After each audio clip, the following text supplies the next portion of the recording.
Hey everyone, hope you're well. Hope everyone's had a good session. I was relatively fine with the market today. Too many trades, but we ended up coming out profitable, which was nice for today's session. Kind of forced a few trades, to be honest with you, um, but still a good session.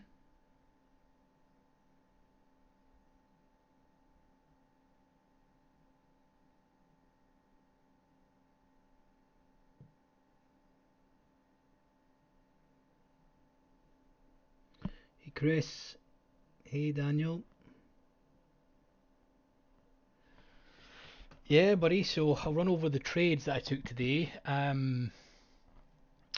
Just trying to think. I've taken quite a few trades, relatively fighting with the market, to be honest. So uh, let me have a look at what I. So pre-market with this nice sweep of the high, we caught this sell-off, which is great, back to POC, and then we had a nice. I took the first sweep here, fantastic. Uh, the market sweep this low. If you guys can see that, I'll zoom in a little bit. It's kind of blocked by the volume profile of the morning session, but we took the initial hit here. Then ultimately, I was expecting the market open to come in and basically, drive down and then carry and go bids, but we went straight bids, and I get chopped up a little bit in here because I was expecting a bit of a fade.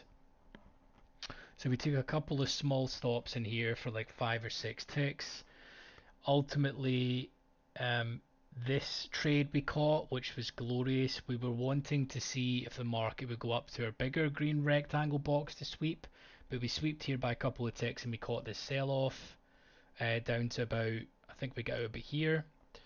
So it was a good, okay session, to be honest. Um, Market didn't do exactly what I was hoping and had a little bit of fighting with the market, but yep, Sierra chart, mate. This is Sierra chart. I'm just gonna make this a little bit smaller. So currently, right now, we're just right back in at the POC.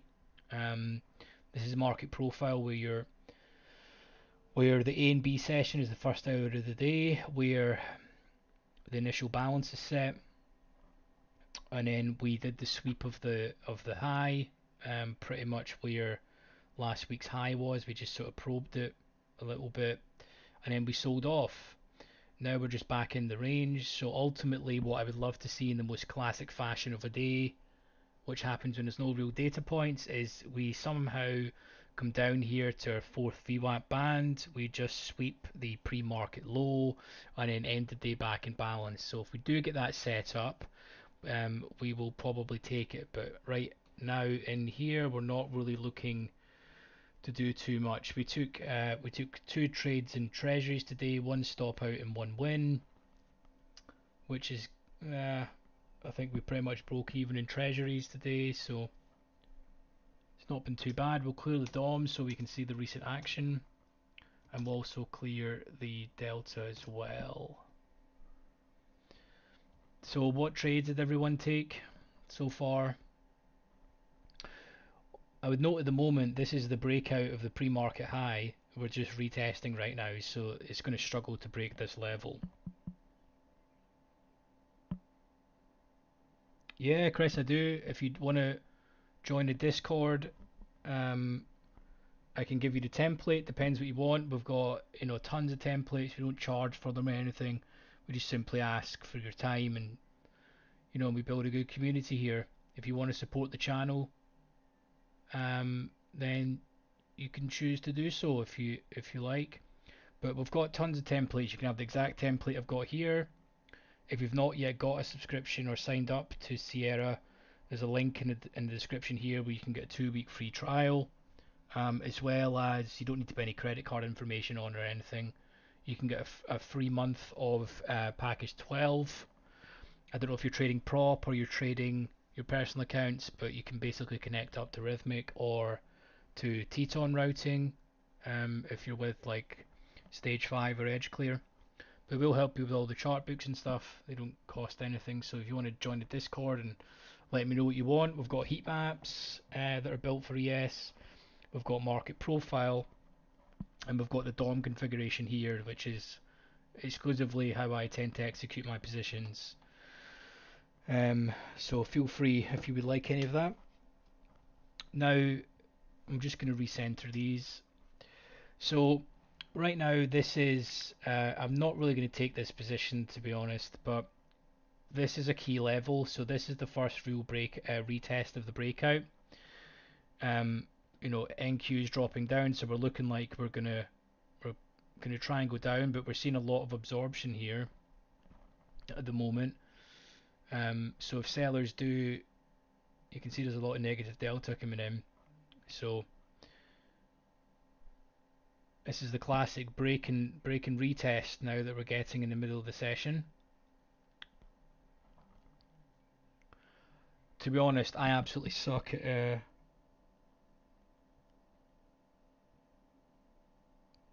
when are you going to start live? Wait, can you guys not see this? Or am I... This is live, right? Can you... Yeah.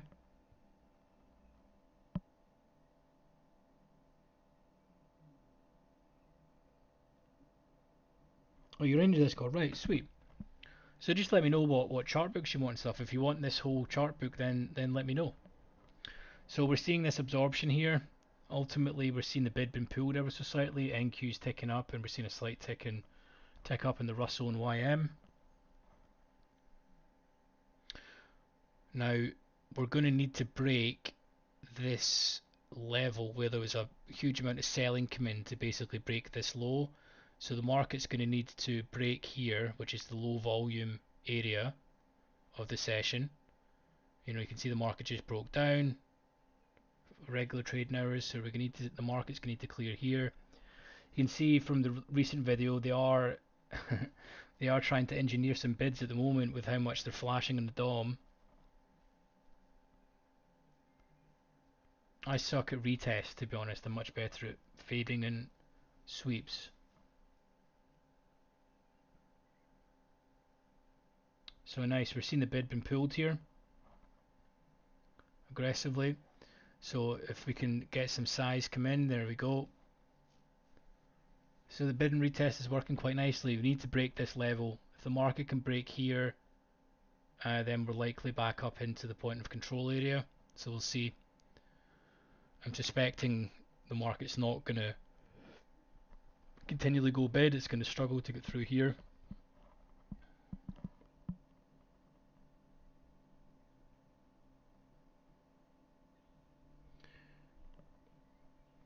What trades did everyone take today if you were trading? Did anyone catch the sell off or catch the bids? Hopefully you went like me and got a little bit chopped up in here. I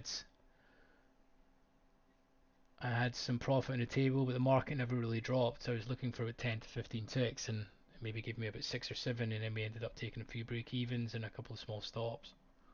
But not too bad of a day.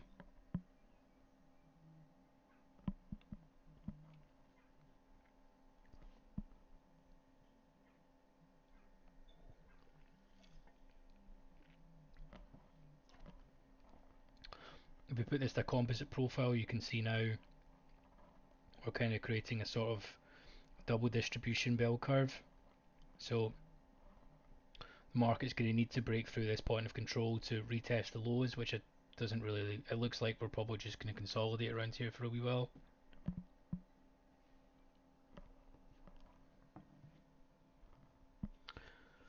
It's been a bit of a strange day with equities, to be honest. We're now seeing that the Dow was cracking highs earlier today. Now the Dow's at the lows. So if we can see a combined tick down here with correlations, this may go. But again, we're going to struggle at this 34 evens to sort of 33 and a quarter area where these bids are.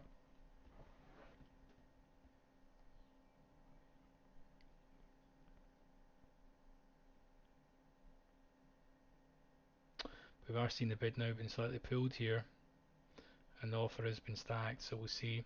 NQ needs to tick down so that we can try and aggressively push into this level, into the 34s, 33s sort of area. Got burned in NQ short, but caught a great short off of crude high. Well done. Nice. Nice. I've not got the stomach for um, thinner markets in the DOM. They're just wild. I think if I was to trade them, I'd probably need to combine the ticks. So I've got NQ here at each tick. I'd probably need to combine it to like, two ticks or a point or something, so it's not as wild. Because look at the bid and the best bid and the best offer. It's crazy. It's the same on these other markets as well. NQ, the best bid and the best ask is typically in a tick in the aggregate, so you can see when offers are simply pooled and stacked. It's a little bit simpler.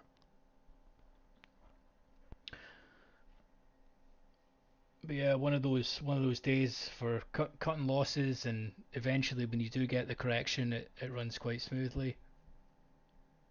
Especially on a Monday as well, right? When there's no real news, the market tends to grind higher, just as a general sort of outlook. But then simply when you get to a sweep or key point, typically they tend to take it right back, which is what they're doing. It's my favorite kind of days, but you need to obviously time it right. This was probably the best trade of the day. Up, taking the fade up here, the sweep, you had a really tight stop, and then you were out here for your sort of 15 ticks, which is simple.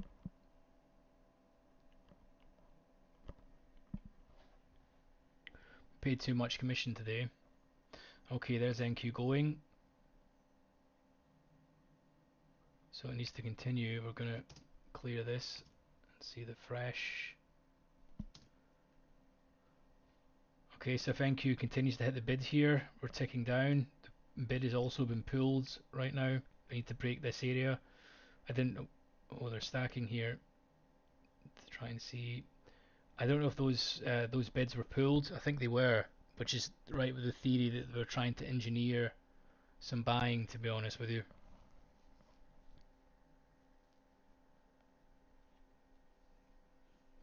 But again, you need to be super cautious if you're selling here, because we're just coming into the POC. They could very easily, you know, drop price a couple of ticks and then just the offer is pulled, and then you're going to see price just tick up. So when you're trading in the middle of the range like this, you need to be super careful.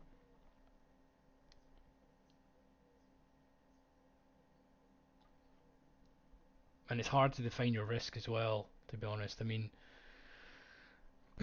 you know, if you're looking to sell here, you'd probably need to be out like somewhere around about here or above this breakout area. Um, and then the next target's always going to be down here, but we're gonna need to see probably some combined aggression on the into the bids for the markets to tick down, because everything's ticking up at the moment, right? And this is just classic when we've hit this level now once, twice, three. We've hit this about 5 or 6 times, and typically what's going to happen right now is if the bid gets pulled and we see a sort of aggression across the board in equities and some negative delta comes in, because we've hit this so much and there's been quite a bit of absorption, we'll probably see a quick drop down into this level, because there's not been a huge amount of volume traded, despite this being the evening session or the overnight session. There's just never a lot of volume traded in there. In like the first hour or so of regular trading hours, it does more volume than the whole of pre-market.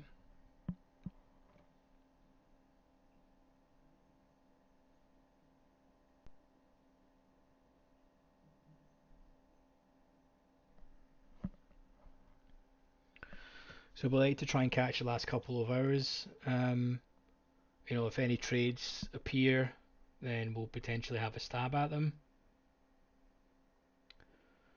But I tend to trade the first couple of hours of the open. Normally wait for the initial balance, and it's hard to stream, to be honest, and entertain stuff. So I normally like to trade those couple hours, because when I'm trading, I am absolutely zoned in at this DOM. and the correlations across the board. So interesting. We're seeing Dow here literally at the lows. It's a bit of a weird correlation day today. If NQ can go here and we crack this sort of 43.5 area, and then we're going to see a tick down.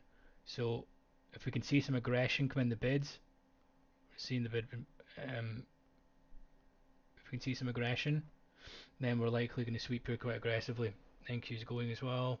We're not really seeing the Russell moving. As I said, you need to be careful if you were to be taking this because there is bids shown here. They could very easily drive this down and then go back up 3 or 4 ticks. So we are seeing aggression there. There we go. And NQ's going as well. So let's see how quickly, because all the bids that were actioned here, they're going to need to stop out. A couple more ticks and they're out here.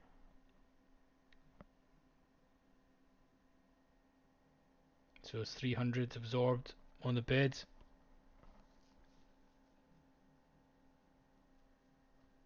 If they can crack this level right now, then we're probably going to see the lows challenge, right? But this is exactly what happens when you're trading in the range. When you're trading in the middle of the range, they essentially just sweep everything by a couple of ticks, micro ranges, and then you're back where you started. It's really, really not ideal. And NQ's pretty much back at POC as well. So not too much you can do when the market's here.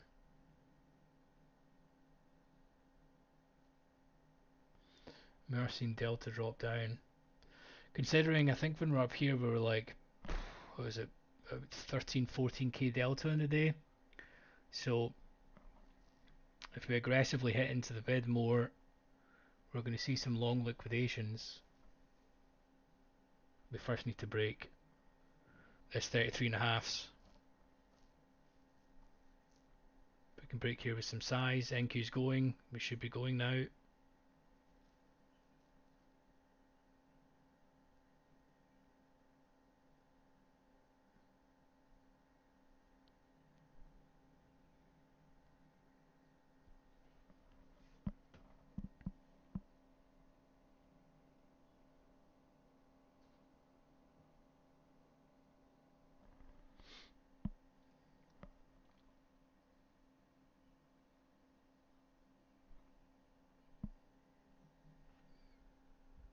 Did anyone take any trades in the US today?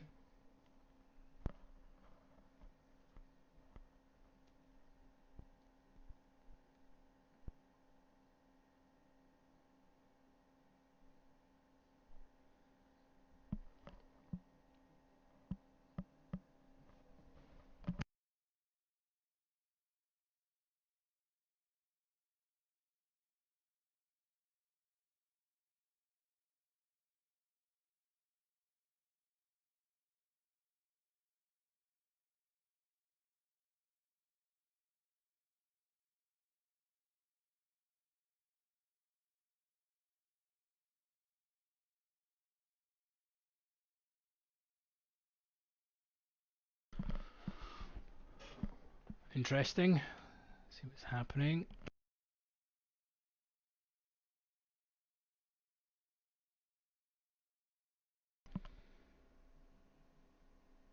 Oh, you made 2k short, yes. Well done.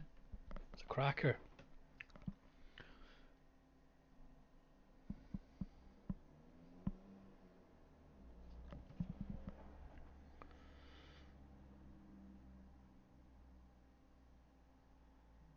Hoping to get a long setup around 1873. What's your strategy? Nice.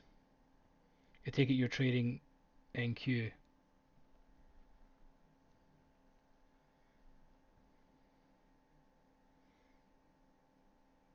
Nice. Yeah, I was pretty happy.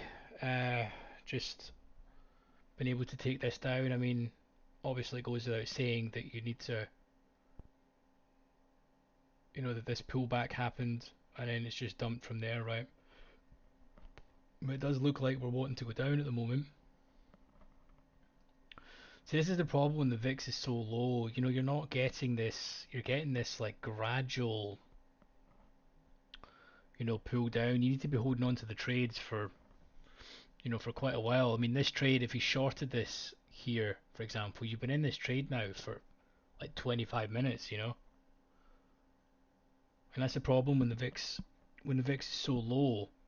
Um, it tends to do this.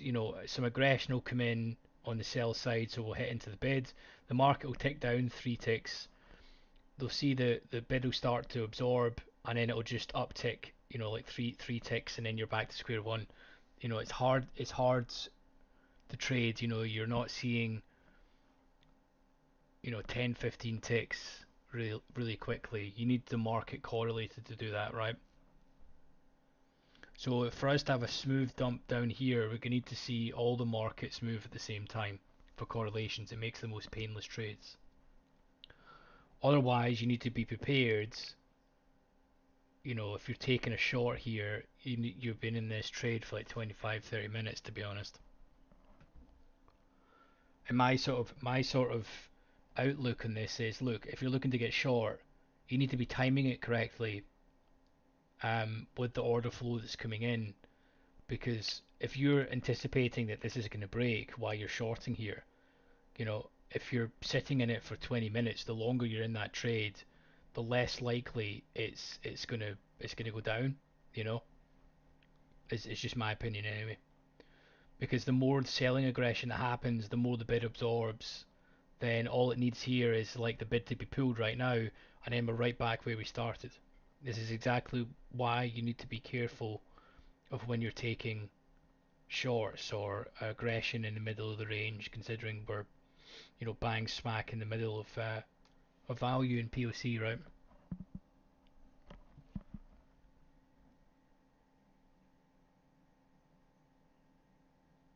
Yeah, no problem. Yeah, so typically with order flow, I'm not. I mean, I have my own outlook of where the market's going to go, but you know, I don't really trade that. I'm more reactive. I wait for the market to give me a higher probability setup and wait for order flow to dictate what's happening, right? So, for example, we were here pre-market and everyone was basically, oh, this is going to dump, so they'll short. Trying to preempt that is not great, because then the market opens up and everything that happens in pre-market can be negated in 30 minutes, which is exactly what happened. The first 30 minutes it just took back the whole of pre-market session, and then you're then scrambling to see, well, what's going to happen. You know, I still do think, if you want me to give an actual outlook of what I think may happen this week. So we're currently just filling out this lower volume nodes. The market has been going bids. This is a weekly profile. I would like to see the market go down and fill out this area down here, because the market loves to fill out low volume areas. So with that general outlook, I was thinking, right, this also fits the bias of, if the market gets up into this sort of level, um, and repairs this poor high, then ultimately it's a good short. But then again, I'm not prepared to just sit here and hold a trade all day, to be honest with you. I like to be, in and out, reduce the exposure, reduce the risk. Um, you know, I would only really like to hold positions if it's happening really quickly, to be honest with you. Like if the bid has been aggressively pulled, and I'm not really into this back and forth price action, to be honest with you, because if you say I'm going to hold this for ages, you get out here for your trade. It's been relatively painless if you're shorting up here, right? But then if you're to hold this down to pre-market lows, you need to hold this the whole day. If this is going to pull back this much, how are we meant to know that it's not going to go back up and sweep this area? You're not. So it just depends on what your play is, and how you are with holding positions. But with order flow, it gives you the advantages to try and time things correctly so you know exactly what's happening. And if it doesn't happen and it doesn't break when you're expecting it to break, then you just scratch. I was in long, but I was in the same range. Yeah, exactly, exactly. And this is the thing, you know. There's been a lot of aggressive selling right now. Okay, um, but we're not really doing anything. We've just wiped off the guts of 8k delta. So another 5k and then we'll be flat on the day.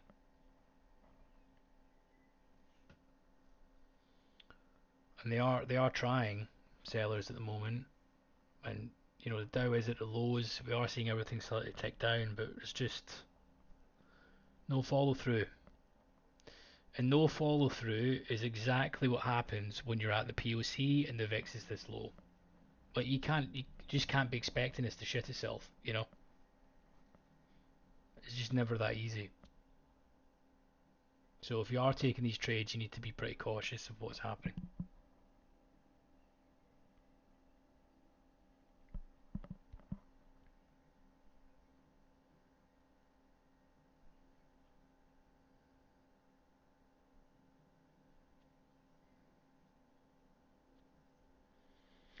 But I would say the market would more than likely, considering we're down here, the next obvious place where to make some pain is going to be, a sweep of the overnight low. And if we do get down here, then we'll see what the order flow dictates when we're down there. It's the initial balance low, it's the previous day close, and the previous day high. So there's going to be a huge battle down at that level, to be honest. So we'll see what happens.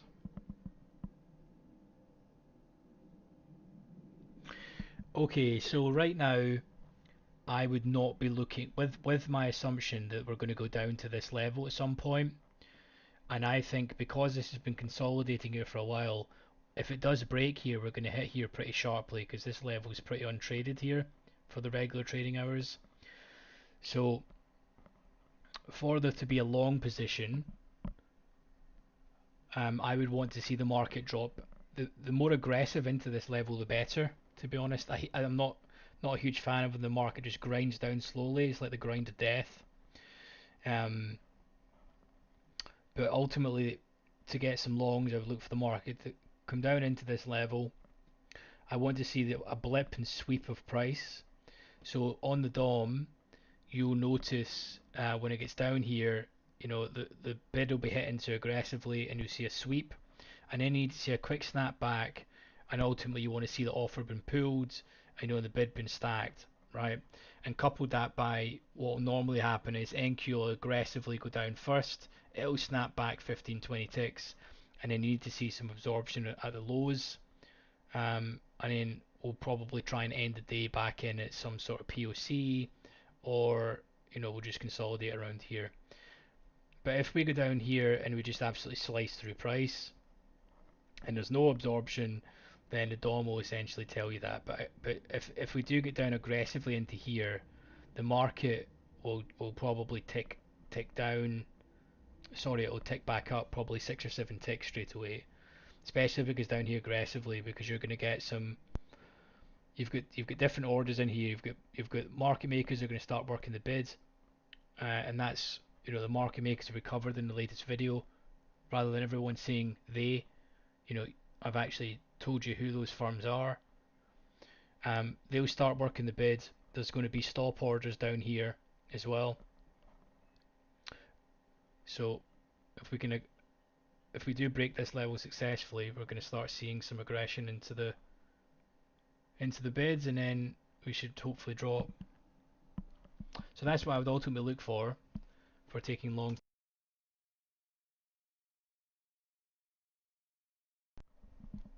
So we'll see how it plays out.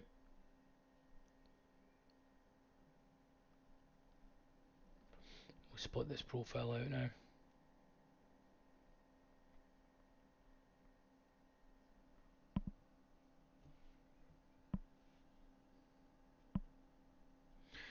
So if anyone else has any questions, just let me know.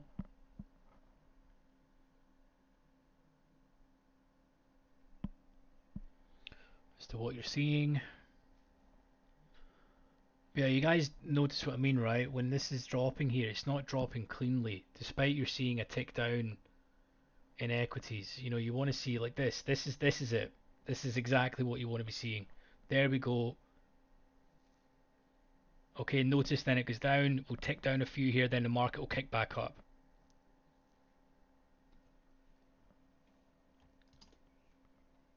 Some real movement just come in here. Wow.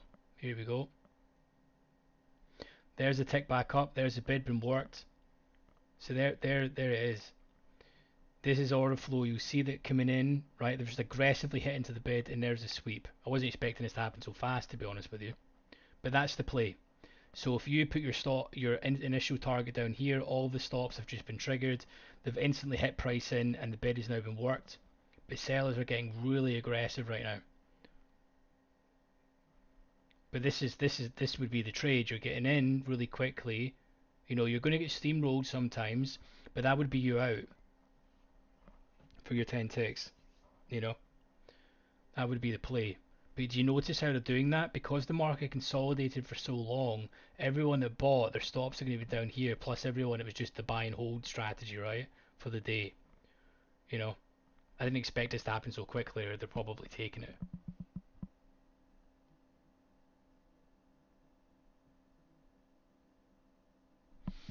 Now this is classic, man. This is order flow at its finest. This is why I have these little boxes drawn, because it lets me know whereabouts the low of the day is, and you ultimately see these sweeps, right? Now I would not be looking to target this right back up here. At the initial first dump into the level, you're going to have this tick back. You want to rewind and see if just this is what I've been saying, you know? And instantly, as soon as they started working the bids, that was your time. You know, if you missed the initial hit, as soon as you start working it, you've got probably 10 ticks of risk, you know, and then you're done. But again, it's hard to entertain and trade at the same time. That's the thing. But that's a perfect example of the breakout, the flush down. You know, we saw tons of stops then been triggered. Okay, and then we see a sweep of the level. Glorious, glorious price action there. You're still in long, jeez. You're probably one of the lucky ones, to be honest, because everyone would have been, you know, stopped out about here, you know, and then ultimately the first time the market goes down and gives you this bid back up, like that would be me done. I'm not here to then take this all the way back up here. That would be me done. 15 ticks there. When order flow is correct, it is absolutely painless. You know, painless when you're looking to take these positions, right? You need to have the balls to step up and take it at the right time, and you're going to get steamrolled on occasions, but the market never, ES never just plummets like 40 ticks like that, you know, 30, 40 ticks without a correction. You know, either way, to be honest, it just doesn't do that. So this is a fantastic learning point, to be honest with you.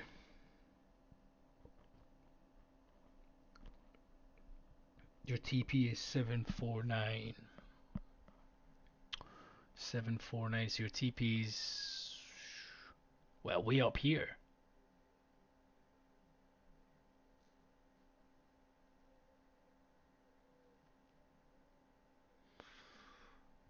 Jeez, you've been on for that for a while, man. See, that's the thing. You know, I'm not in here to try and hold this the whole day. You know, I mean, if I can take a couple of trades a day, um, when the market presents itself with quick and painless trades, you know, the easier my life is.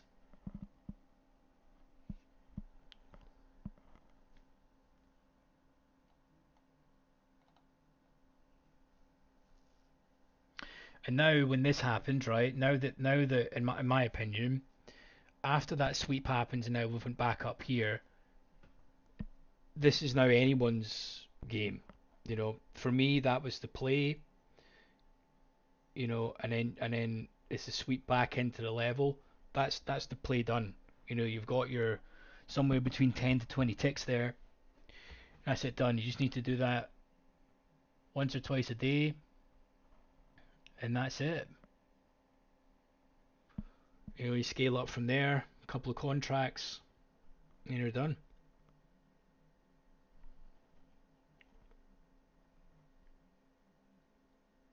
Because the way I see it is, after right now, look at the amount of volume that's coming in. You're relying on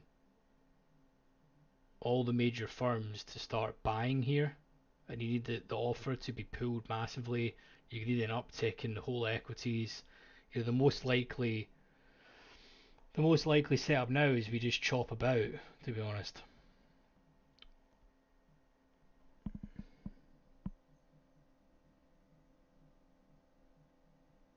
Yeah, no, completely. You need to be patient.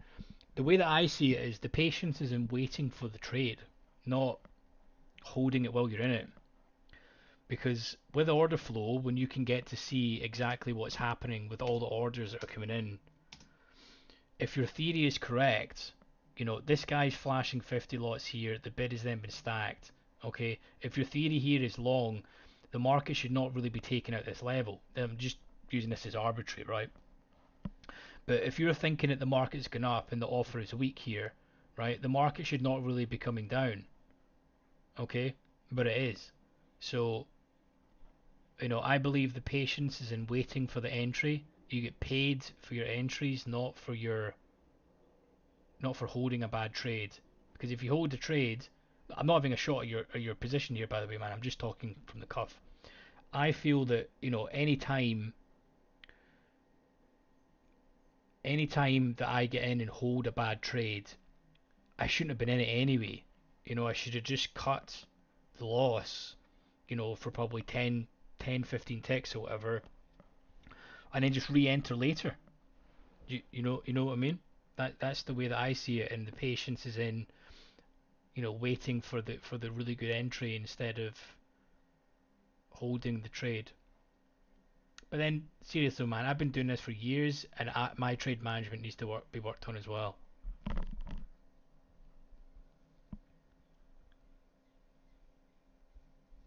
Trade management is the hardest part of this,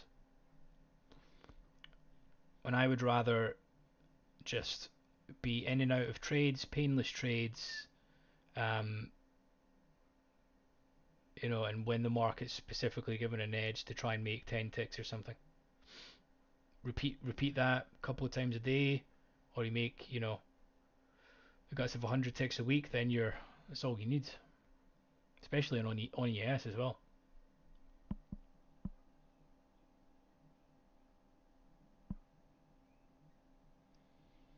Adam, good question.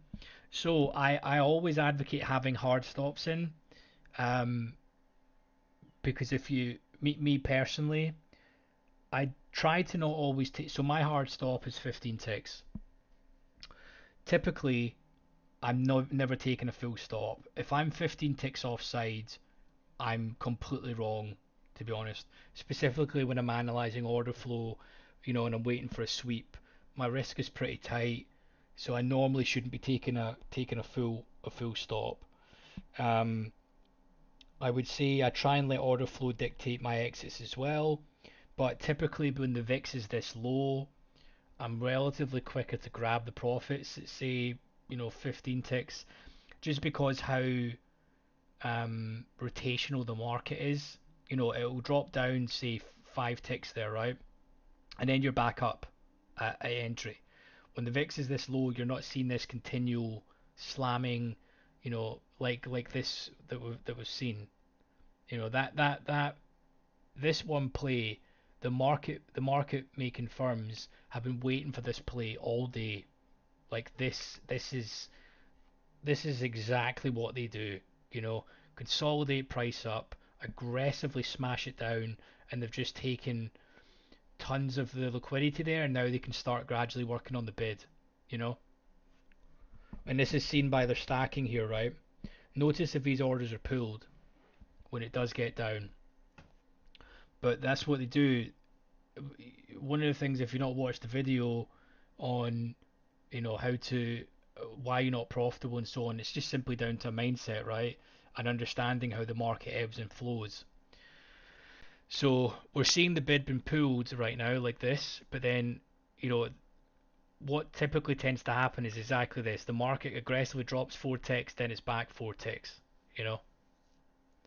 And they try and put a lot of traps in a lot of the time. That's where it's best to try and get in at extremes.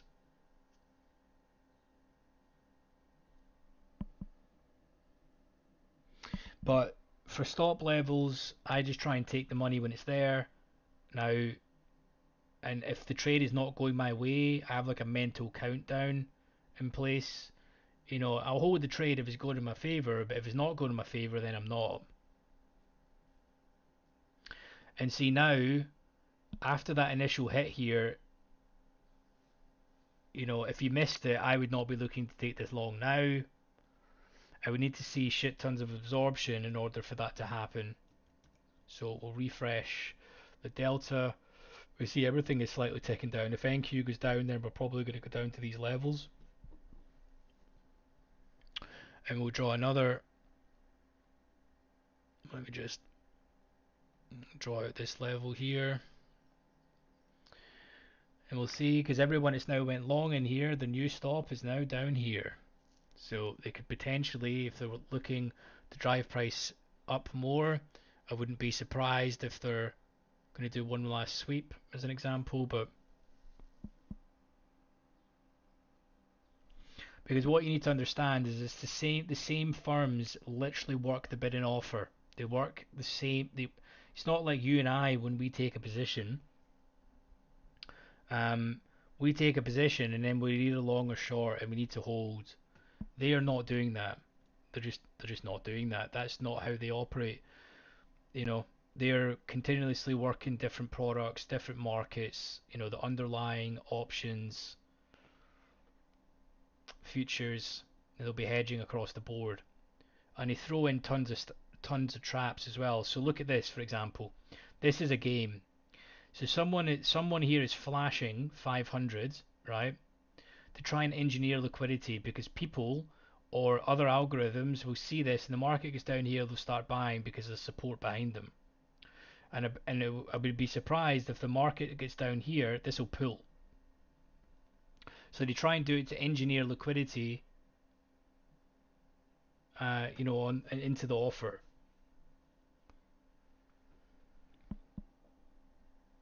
So you need to almost think it like a game of theory, and truly like a game of poker, to be honest.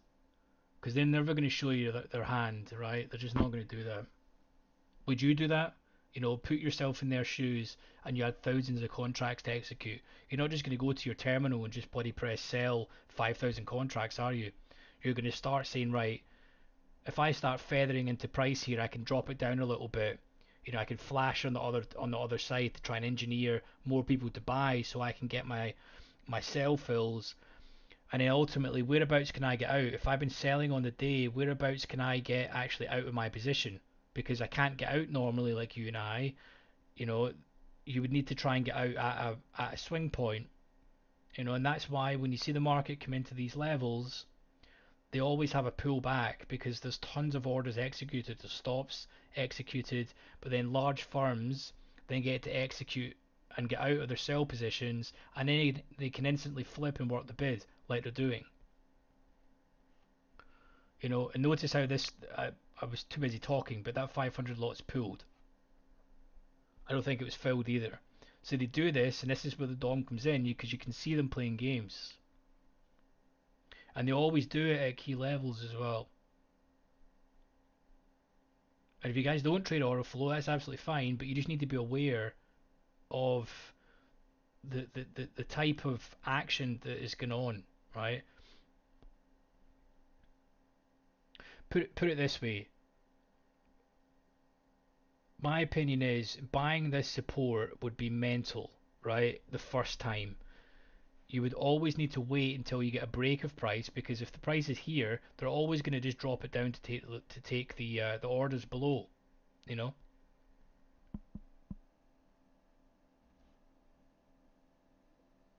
So basically, you just set and forget. I mean, set and forget is a great strategy, you know. If you've journaled and you realize that that's giving you an edge over time, then happy days, you know. There's a thousand ways to skin a cat when trading in the markets. I need to, this is why um, coming into this channel here, this is not your standard YouTube channel, right? My job, I want to build a community. I want everyone to help each other, but I want people to try and acquire the right mindset and just look at markets in a different perspective. Me giving you my charts and telling you how I trade, it doesn't really matter because you yourself need to press the button. You need to be cool with accepting risk. You need to spend screen time doing it. So that's why just using any strategy, to be honest, you need to make it your own and just understand the key concepts and how the market ebbs and flows. And if you want to learn how the market ebbs and flows, there's no better way to learn it than order flow, you know, because there is no danger that algorithms and sophisticated systems are giving you know are caring at all about a doji candle, for example. You know, they're just not. They're caring about what orders coming in, what's been pulled, what's been added, how much volume's been transacted at that price. Are we in a fair value for today? You know, where is the underlying versus the futures? Because these algorithms are looking for inefficiencies in the market all the time.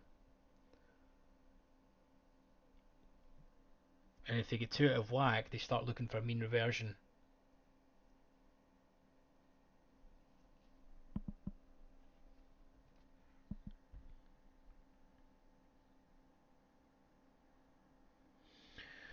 That's a really good question, Adam. Really good question. So, in my experience, the most important levels that I draw out, and I've got them on the chart here. So the initial high, the overnight high, sorry, and the overnight low, extremely important levels, right? Because you need to determine if the overnight session was in balance, or did it end net long, or did it end net short, depending on a correction. Okay, and then you need to take into account the previous day high, the previous day low, and then where did the market close, so the previous day close, and then the initial balance low and initial balance high, they typically tend to act as walls. And the fact that this level down here was the previous day high, the previous day close, the initial balance low, and we had a sweep of that level. This is actually also the overnight low as well down here. So those are the most important levels to me. And then if I go to my TPO chart or market profile, this is why I had my rectangle up here. I was ultimately, I think there was a 400 lot shown. Let me just go back up to the price. So there was a 400 lot shown. I had my little marker drawn out for here. There was a 400 lot up here at the time, and I was thinking, I would love for the market to just sweep into this level and then snap back. But ultimately, I took a short here, and then I think I added in here for the trade because I just didn't want to miss. Because if once we swept that level, I thought that we were going to go back down for the day, and we did. But the market doesn't always just hit that, you know. It doesn't always just drive down like this and do a bigger stop run, you know. But those are the key inflection points I look at in the market. I try to not trade in the range. But this has been a good trade if you took the long here and you your stop. It's just the stop would need to be quite. If you didn't take the initial hit, it's just a bit too much risk. I mean, say you took a long in here, your stop would need to be down here. It's 25 ticks of risk. That's too much risk for me for one trade, to be honest.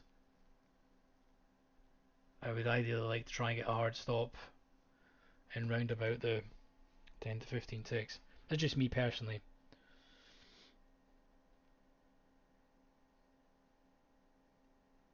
So,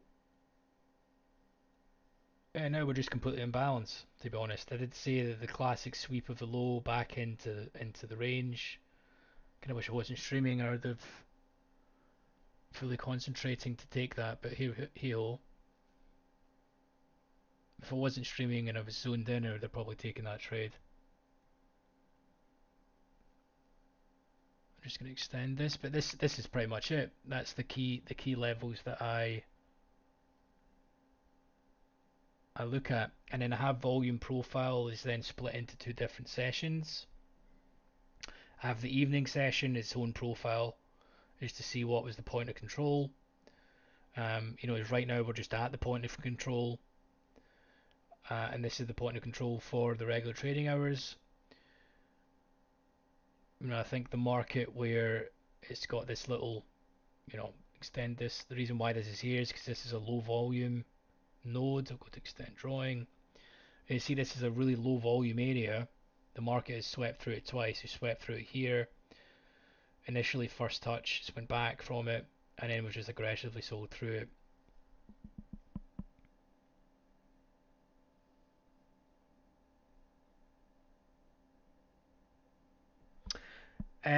So the boxes that no, so the I call them the magical rectangles. The boxes that I draw is at areas where I'm expecting sweeps to happen. So before you this level happened, I had this drawn out because this is a couple of ticks or a tick below the overnight low. And their areas just visually for me to try and understand whereabouts they're going to sweep. So for example, if I was looking to get long, I'm not longing here, well, say here, this is why I was saying that taking a long here in this break and retest, considering it was so close to the overnight low, and in my opinion, in my experience, when you're this close, they're just going to drive price down and try and get better fills for themselves. Because now we're back up where we were, right?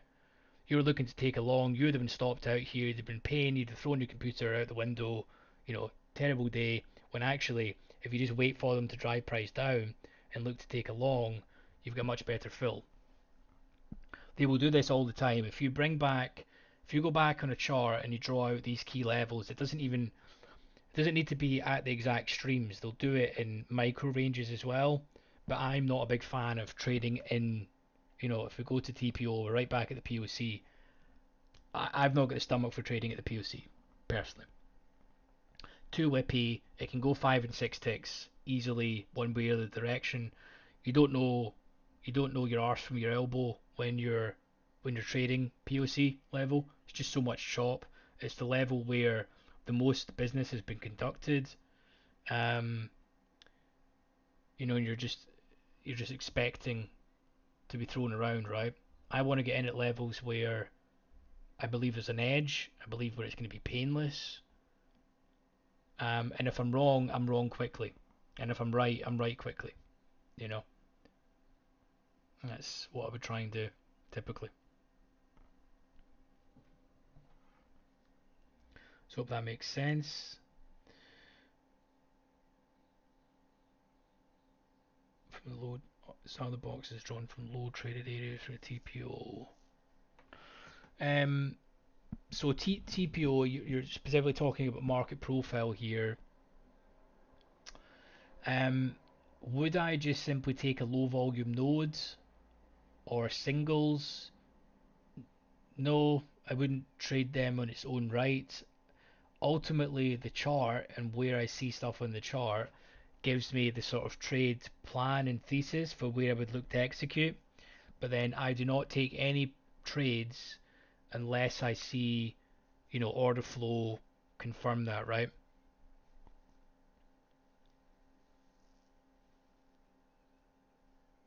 So, for example, right now, let me try and see if I can zoom out one. So all we're doing is filling out this sort of last week's lower volume. No, I wouldn't really call it lower volume, but it's lower than it's between this high volume node and this other high volume node, and we're just sort of in that range. Now, when price does get down to this region, if the order flow on the day was looking good, I'd be looking to fade it. But then again, it just depends on what's happening. It depends on the day type, right? When you've got Mondays and Fridays with no news, this is the most classic market. This, we go up, we sweep the high, we build up some volume up here. We have one last sweep to try and catch everyone that's thinking it's going to the moon. Then we reverse back down, and then we sweep the low, the overnight low, and the low of the day, and then we're back in the session. And for me, if I'm not done for the day, I would be done now. I was actually done prior to going on here, to be honest. Um, but that would be it. Unless we get a really clear cut, sweep of the high or sweep of the low again, I wouldn't really be taking any positions because this is anyone's game right now when you're in here. I don't clear the DOMs again because they get a bit messy, and then we'll clear the delta just to see what's happened. So we see 164 in the last minute has been executed here.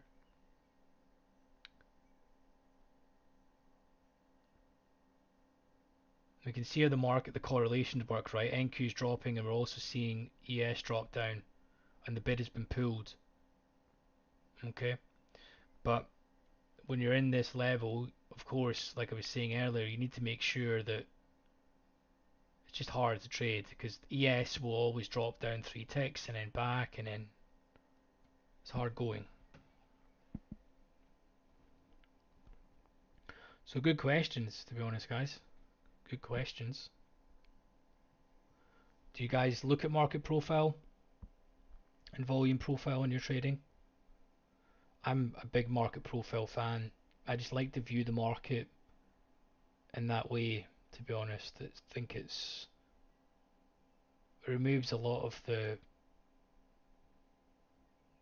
sudden advertisement of price, to be honest. And the top left chart, I've not actually covered this, I don't think, in this session, but this is delta.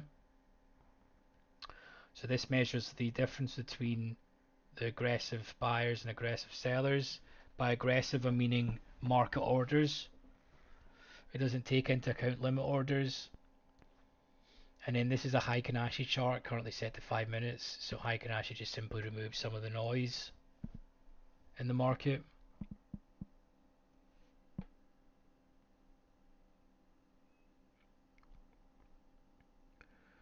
And also, guys, if this is your first time watching the stream, I'd appreciate if you can subscribe and hit the like button. Thanks for everyone for the support. It's much appreciated. If you want any of these chart books, just join the Discord and ask which ones you'd like, and I can send you them across. If you're new to Sierra, you can try it out in the link in the description.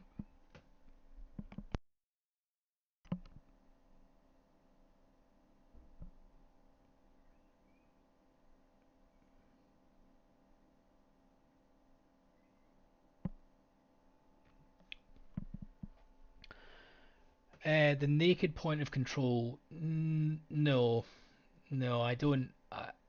I don't see. I don't see point of controls as entries. I see them more as targets. But to be honest with you, the closer you get to a point of control, just the more two-way price there is. I mean, look at this right now. We're pretty much at the POC on the TPO chart or on market profile. I know you can kind of consolidate.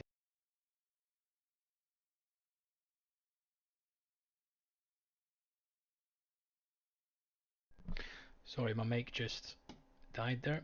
Um, the TPO sides, would never really worry about that personally. If the order flow for me would always trump the the untouched TPO or point of control, to be honest.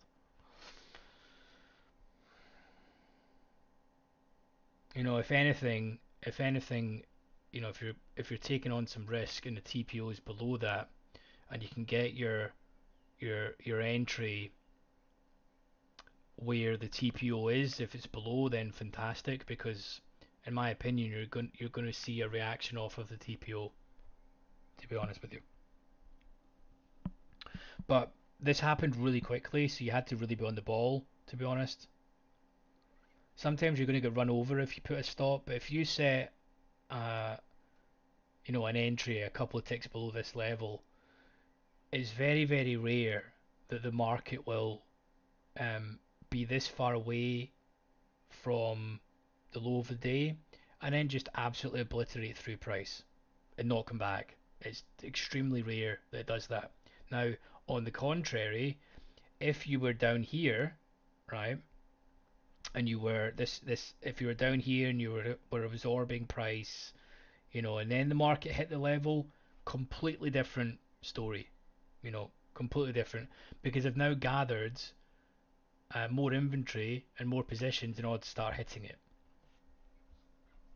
you know.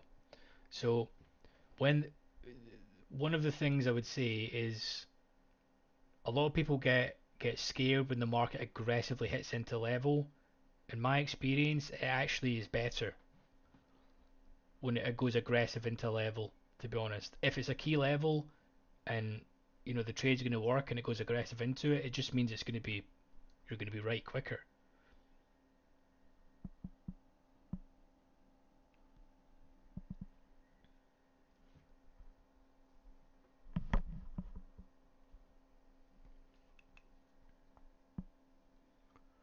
So hope that answers it, man, or at least gives you some context for it.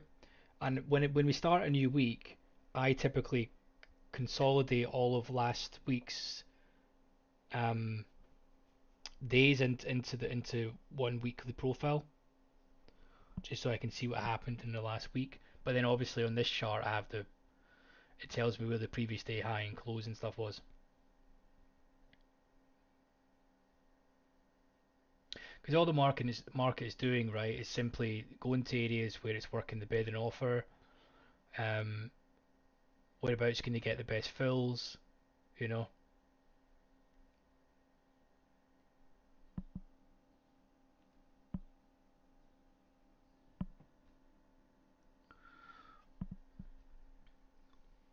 So we're seeing all these orders, for example, stacked here, 40 evens, right? Which also sort of corresponds to this retest area.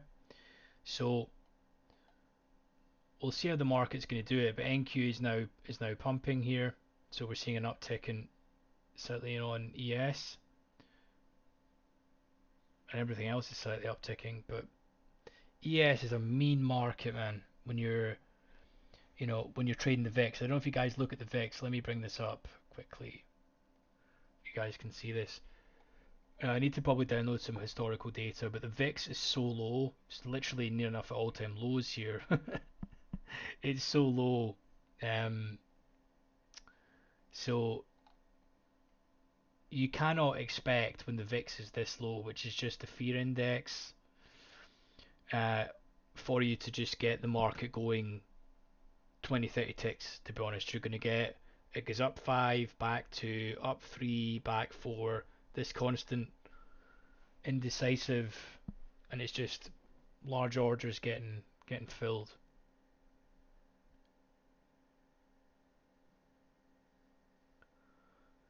And now we're in the it's there'll be some more volume come in probably the next hour and a half. We've got the sort of 10 to 4 o'clock US. I would think it's from 10 to 4 to 5 past 4. That 15-minute range, there is tons of volume. If you guys have not seen that on the DOM before, you guys are in for a treat. There is so much volume coming in. It's crazy. It's quite interesting, and I'm not joking when I say this. if just this is arbitrary, right? But we could go up here, we could sweep the high, we could be all the way up at this price, and in that 15 minutes, there's that much volume that comes in that we could probably end up back at the POC, as an example.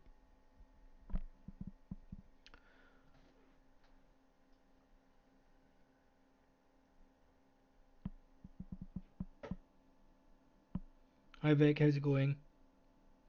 Nice of you to stop by.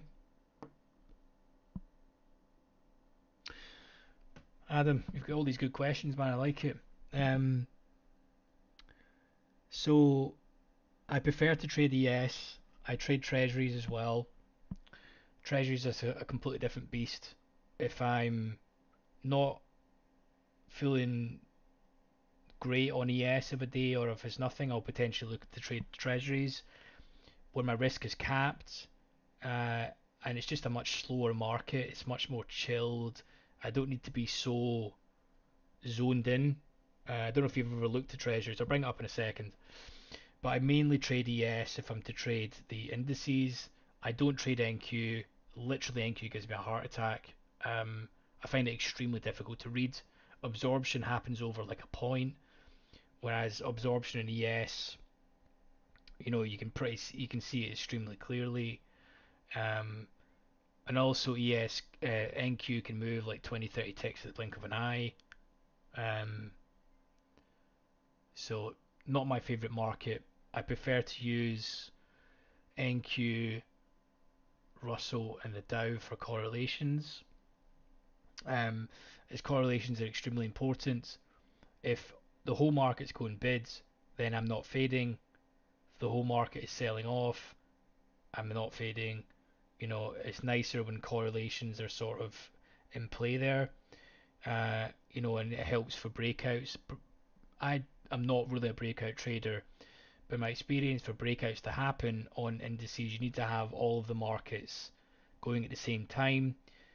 You should probably have some sort of tick strike or something along those lines, or if you trade jigsaw, use that price squawk, and you can have some flow that comes into your ears for the big six, for your Google, Apple, Microsoft, Amazon, Tesla, Nvidia, you know, because typically fun order flow flows into there that ultimately affect then again the futures markets and affect the underlying. So it's nice to know what volume's coming in there. I don't show that on stream because the ticking, A, it puts me off, and B, it's annoying. But when I'm actually executing myself, I have tick strike running, um, and it sort of helps gauge what the rest of the markets are doing at the same time, right? Um, and then on to MBO data. So MBO, I'm a big fan of. Um, I would never say a front run orders or anything along those lines. Um, MBO data just allows me to see roughly where the range is going to be somewhat set, because when the market gets there, um, take ES for example. Right now, there's 150 contracts sat here. I've got MBO data as minimum of 50. So it means that when the market gets to these levels here, we can see they can be pulled. Now, of course, MBO data can be pulled, but the longer they sit at the price, the more likely they are to be filled. And I think we discussed earlier in the stream where they were, when the market, just done that on the wrong chart. When we went down here, if we noticed the break of this level, they aggressively hit into this, and then they started working the bid. They started placing all their orders on the bid, and 50 contracts for some reason seems to be these guys' favorite number. Um, so MBO data allows me to see where the range is roughly to be capped, because you better believe when this gets to 40 evens, there's going to be a fight. The market is never going to get through this level here without ticking back a couple of ticks. So if I was long here, I would be looking to get out round about here, you know, because the market could easily hit here and then we're back 10 ticks, you know. MBO data also allows me to see when they're sort of playing games. So um, it's just all context and experience from looking at the DOM. So there we go, the flash 50, right? We can then see if this is actually going to be executed. But typically when they flash it really close to price, it's either going to be filled or pulled, but they're doing it to try and engineer some liquidity so that people will see that and then they'll try and jump in selling, you know. So we'll see if this is pulled or actually executed. It looks like this one's going to be executed.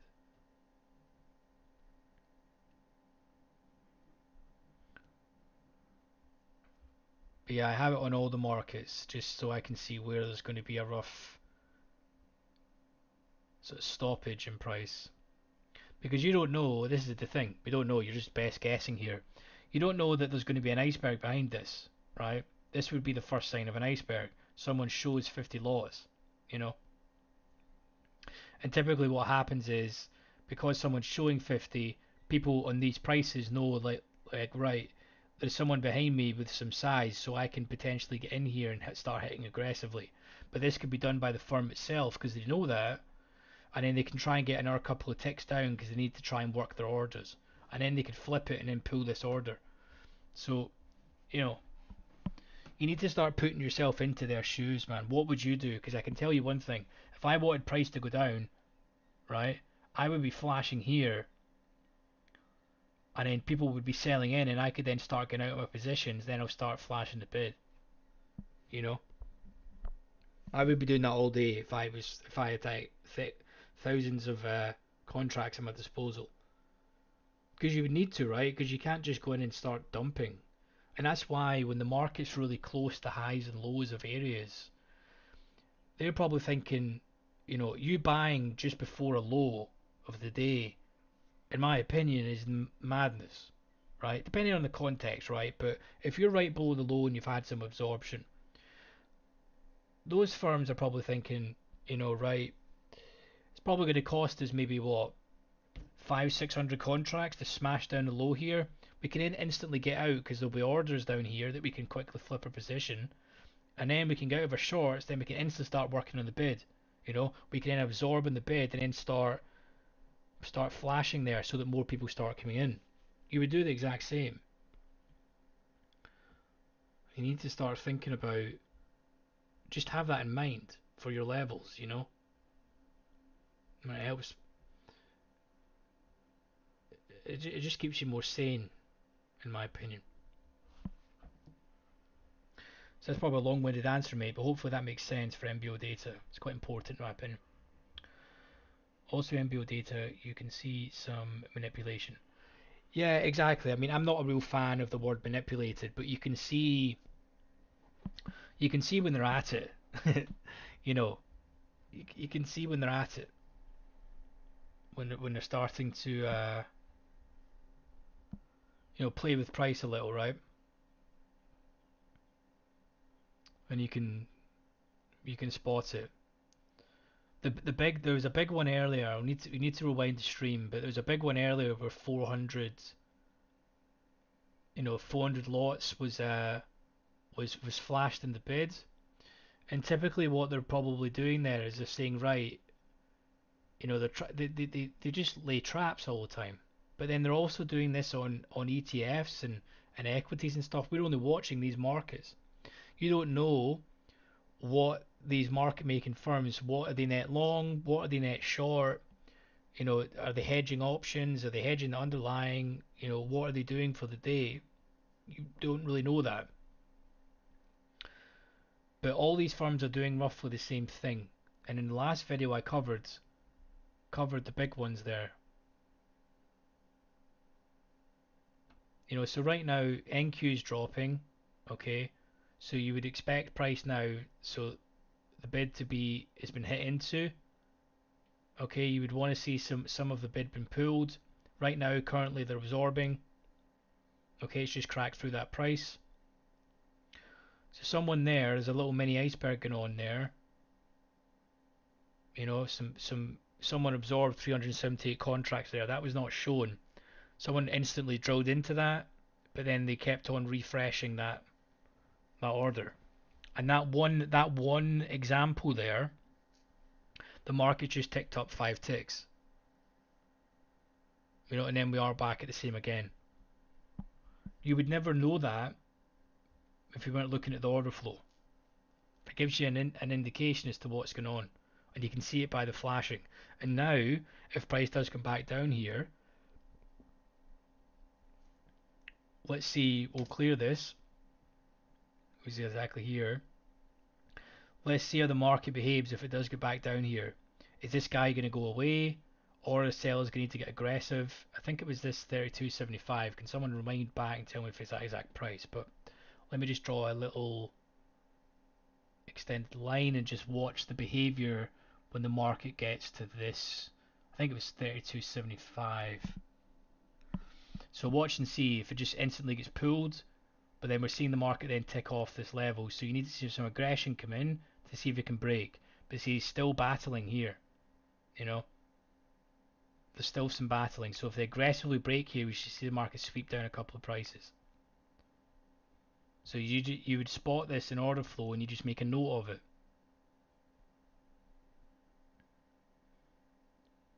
You know, so there was 300 odd contracts absorbed. There's now been another 400. You know, at these prices. So the market's just absorbed. They got 600-700. So the market now needs to break this level. I think it may have been a tick below. The market needs to break this level in order to tick down. In order for that to happen, NQ is going to need to start hitting into the bid here. And if we can break this level, normally you would like to see the market drop down a little bit more. But this is the problem when you're in the middle of the range. You don't. It'll probably drop 3 ticks and then back. But all of this is happening because of this one dude who's stepped up and basically absorbing these prices.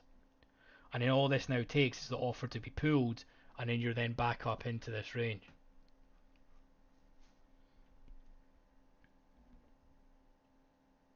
So we'll put this down to this 4. I think it was that specific level. So you mean large delta on a specific price, or just in general for the day? You know, like I've got cumulative delta here on the chart. Which one do you mean? Do you mean on a specific price, or the fact that delta's been dropping here, or just what I look for regarding delta?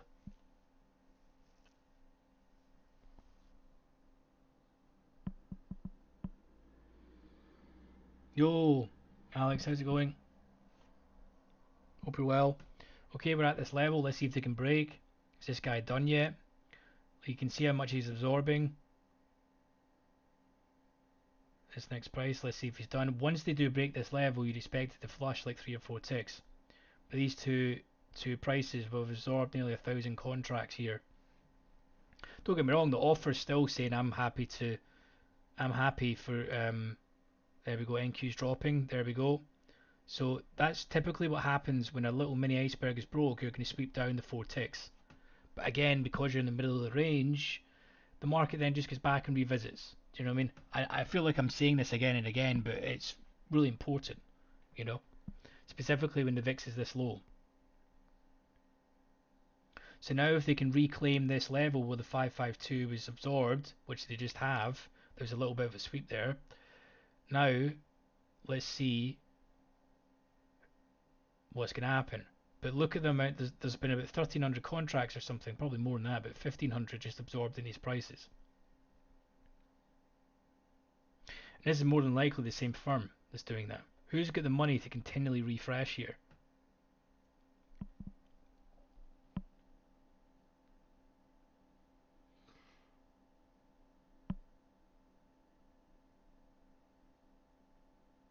Wow, well done, man. Patience paid off, well done. That's what I like to see. You end up stalking price and you get to really see it on a DOM as to what's happening, so well done. Happy for you, man. You'll need one trade a day. Right, so we're going to refresh the delta here.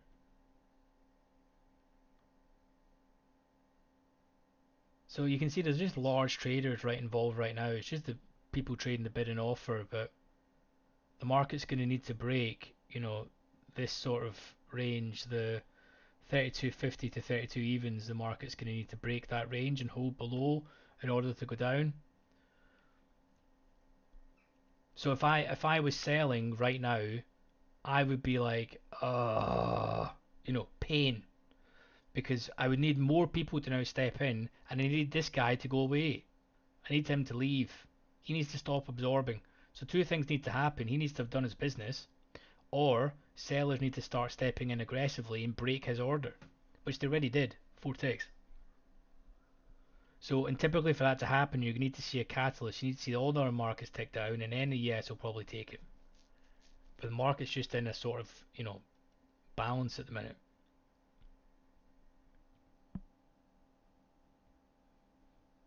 Yes, the DOM is extremely powerful, man.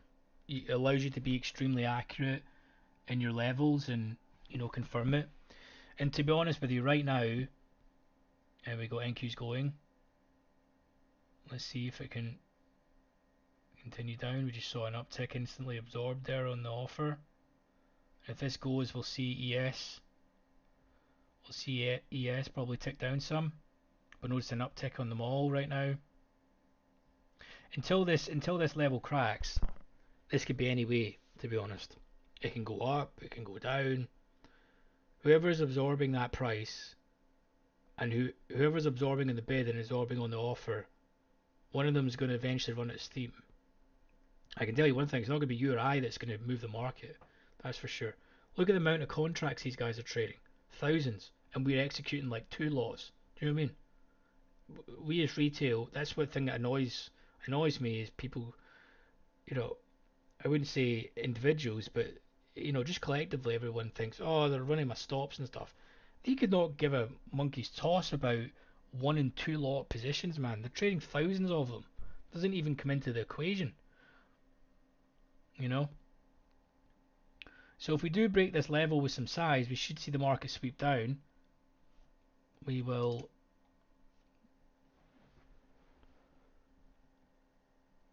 just realign at the moment and see. Here we go. Let's see if NQ's got POC, so we should probably see the market hit down. A couple of ticks past POC, then go back up and it will tick ES back up. There we go. Clockwork hits it, then we'll see a nice little tick up. Yep. Okay, so we're seeing some size come in now across the board. Let's see if we can actually tick down. But yeah, POCs is going to be sticking points. The market hits it. ES is wild, so it ticks down about 5 ticks from it. The market then upticks like that, which then cause ES to then uptick 4 or 5 ticks.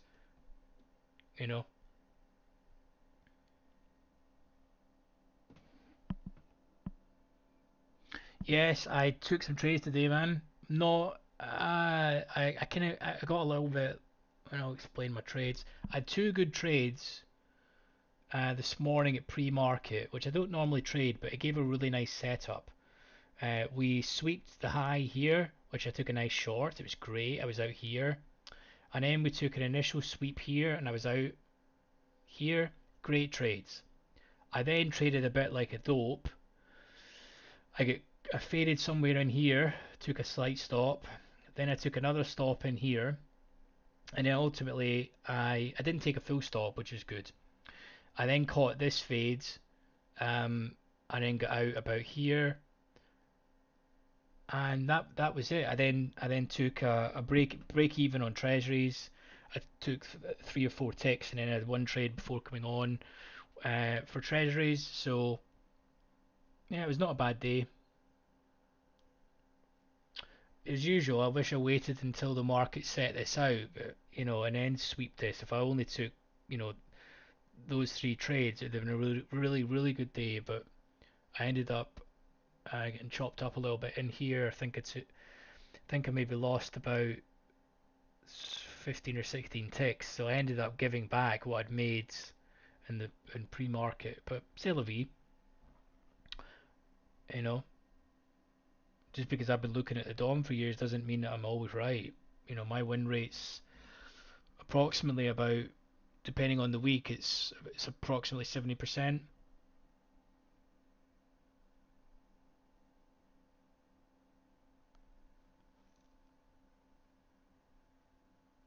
Somewhere in the region, 60, 70%, never normally more than 70 to be honest. How do you react to both the CVD, the cumulative delta, and delta at price? Okay, so um, what I like about the cumulative delta here is it's just a nice visualization. Um, because you need to really zoom into the DOM. So if you're not paying attention, delta basically leaves the footprint of, excuse the pun, it's not a footprint chart, but it leaves a footprint of what's been happening with sellers, right? And right now we can see that sellers are getting aggressive. We're still positive 2k delta on the day, okay? And if the market right now was getting extremely aggressive selling, but price wasn't moving, it just means that buyers are happy to absorb. And when they do run out of steam, sellers, and then buyers start getting a little bit aggressive, all of this negative delta, they have to stop out. So you then think, right, if the sellers are getting really aggressive and price is not moving, right, and buyers are absorbing all of that selling, and then you see a little bit of aggression on the offer from the buyers, and the market's really reacting off that, it means that the actual offer is weak. So all we need here, I'm just using this as an example, but you know, the market's getting really negative with cracked to lows, right? The market's then went bid. We're actually still um we're still pretty flat on delta at the minute. So if here delta dropped more but we stayed right where it is, if the market starts getting aggressive, these people need to stop, and people that are aggressively selling, they're probably going to be out here. See like this sort of level. If we do sweep here now, all the people that have been aggressively selling, this is just, I'm not saying it's exactly it, but just as an example, they would need to stop out. And then we've got a sweep through price, and also it kind of corresponds to this lower volume area that we have marked out. And then at specific parts on the DOM, if it's a larger delta price, then it formulates again into that sort of plan that we've discussed, where is it been absorbed, what's happening, is the bidder offer been pulled, is it slicing through prices or not, are we seeing two-way action like we are right now, you know so like right now you can see the bid has been pulled. Are buyers able to quickly slam through price, or are we just seeing this two-way action? And what's going to happen this 60 lot? Notice that guy's just pulled it. uh, Honestly, games these guys play, man, it's and they say that spoofing is gone, you know. So NQ's just ticked up there. In order for that to happen, we've probably just seen a flow come into Apple or Nvidia or something.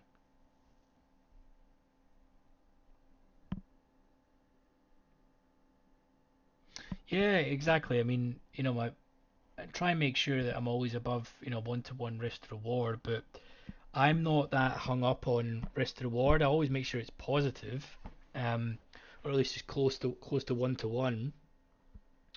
Um, but I'm more focused on profit factor and expectancy because I'm really selective with the trades. If I get in a sell position here, right, for example, and NQ doesn't go, right, and we don't tick down 4 or 5 ticks, I'm instantly cautious. You know, like if I'm thinking NQ's ticking down here, the market's all ticking, right, and size comes into NQ and we don't pop down here, then I'm like, okay, like this needs to be happening. Countdown, and ultimately if we break above here, I'm out.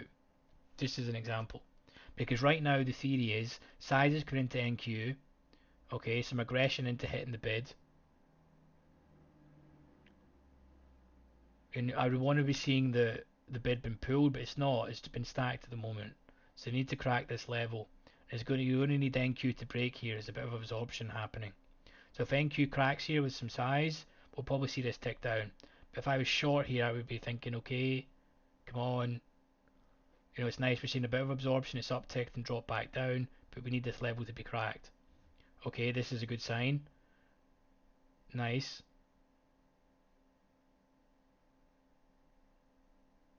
So this is the problem. We're just seeing the market ticking down. NQ needs to go. In order for this to crack down, NQ needs to go, man. And it's not right now.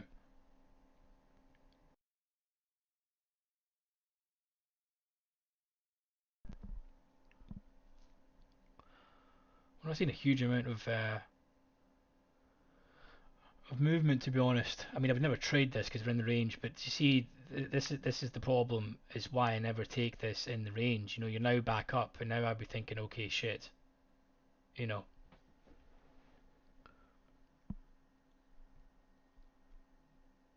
now you're in now the trade, for example, you're now in no man's land. You know, the bid's now been pulled, for example. You know, you're now almost into hope. You know, NQ's bidding, shorts are no longer out. I'm out, for example. Right? This short position to me is now dead. For example. Because if I don't get out here, what's stopping NQ going bid, right? And then the market going up here just did this guy flash 100 lots as well. Instantly pull. Instantly. And people say that the spoofing doesn't happen. It happens all day, every day, and they're doing it to try and generate some liquidity. But as I'm saying, trading right in the middle of the range like this, you're just asking to get beat up. You know, you're just not going to get 10 ticks of movement. You would be holding it. You'd be up 5, back to break even, down 3, back to break even. There's just no flow. So that's just how I view it, right? You're better to take a 3-4 tick stop, for example, than hold for 15 because you can get in again. And when you're right, you're going to be right, and you can take your 15 ticks. Don't need to hold a bad position. So this is now just nowhere near a short anymore. You know what I mean? Does that make sense? And then even if you're looking to go long, I mean, where are you going to target here? Sweep at this level. I mean, it's just in no man's land, to be honest.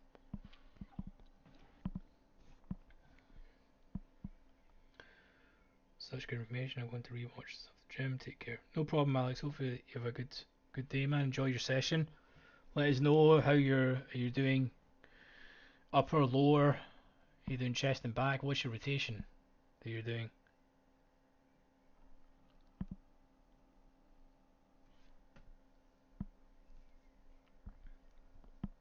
But is this making sense to you guys on just how everything sort of ebbs and flows? And I appreciate this is not your standards. It's not your standard YouTube channel, right? I'm not here to tell you about moving average crosses and MACD indicators and all that fluff. I'm here to tell you about the experience I've had for trading for a long time and personally what works for me. But again, it's hard to implement. The number one thing that you're going to get from this hopefully is just the concepts, what you need to look for in the market, and what you need to be aware of, and the type of games that can be played, and just how the market flows, right? And then you need to conduct your own strategy around it. Are you going to be a breakout dude? Are you going to mean revert? Are you going to trade break and retests, but then wait for absorption? What it needs to suit your personality, for example. So this is just about giving you the sort of tools and the perspective, to be honest. So as an example, right now, we are now completely and utterly in balance. Right now, completely right bang at POC. Completely in balance. In my opinion, taking any form of breakouts at the moment is just, you know, you know, it's not a good way to do it. It's a losing position because if you've got a day of balance and the market's in equilibrium, what makes you think that the time that you click sell, that four other largest market making firms and everyone else in retail is going to also click sell? The chances are pretty unlikely, right?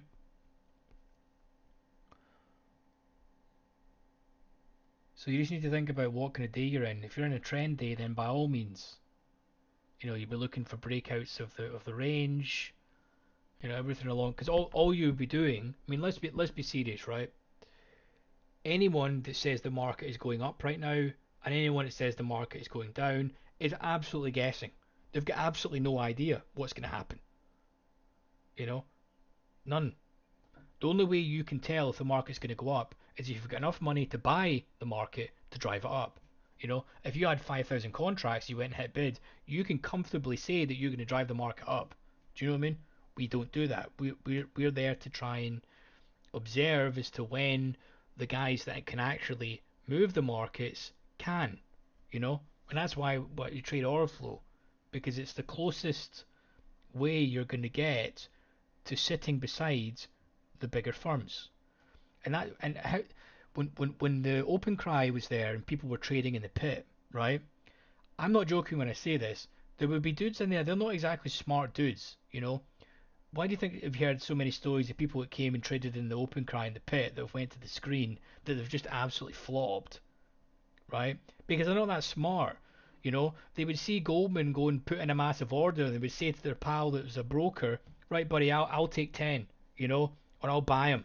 As they all say, if you watch all these dudes, I'll buy them. They would take that order because they can see that Goldman's about to just launch a big order, and then the market would uptick 3 or 4 ticks, and then they would be out. They would do it with some size, and that was them done for the day. It's basically free money, but that low-hanging fruit, right? And free money is now done by the big firms with sophisticated algorithms, and it's run by quants. So that edge is now gone. You need to now think of different ways of how the market can move and try and play your edge out, you know. But it's the only way I think you can determine if the market's going to move, you know.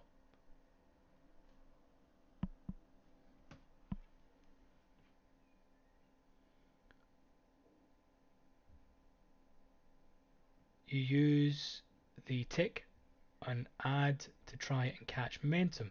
So you're using the tick and advanced decline. I'm with you. Yeah, the market internals. Yeah, so good pieces. I've used them in the past. Um, to be honest with you, I find I use them with Tick Strike, but I prefer to just watch the flow coming into the big six because they make up like 27% of the market, right? And typically when the market hits, when volume goes into those asset classes or equities, it moves futures and underlying. To be honest, Adam, I've been trading for nine years. Took me a long time, mate. Long time to do it. Been trading order flow for approximately five. But I started off like everyone else. I actually started off in FX, CFD land, um, and the way that things actually flow in the market.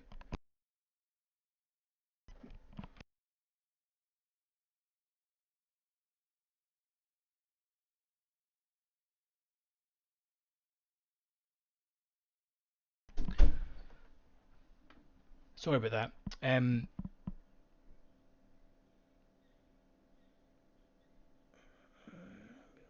So when I first started in FX and stuff, I think the main reason, if anyone, it comes from CFDs and they trade currencies and stuff, the markets are hard enough without having to pay a spread, like a ridiculous spread. It takes you in and out and things that can be manipulated.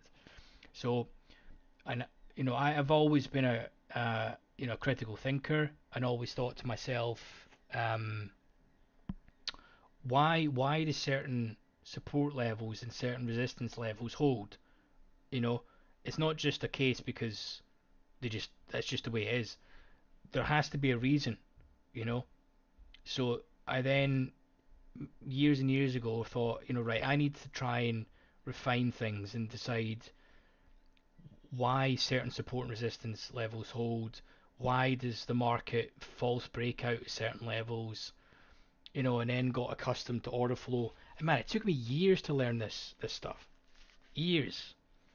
When I first looked at this, I was like, what is this?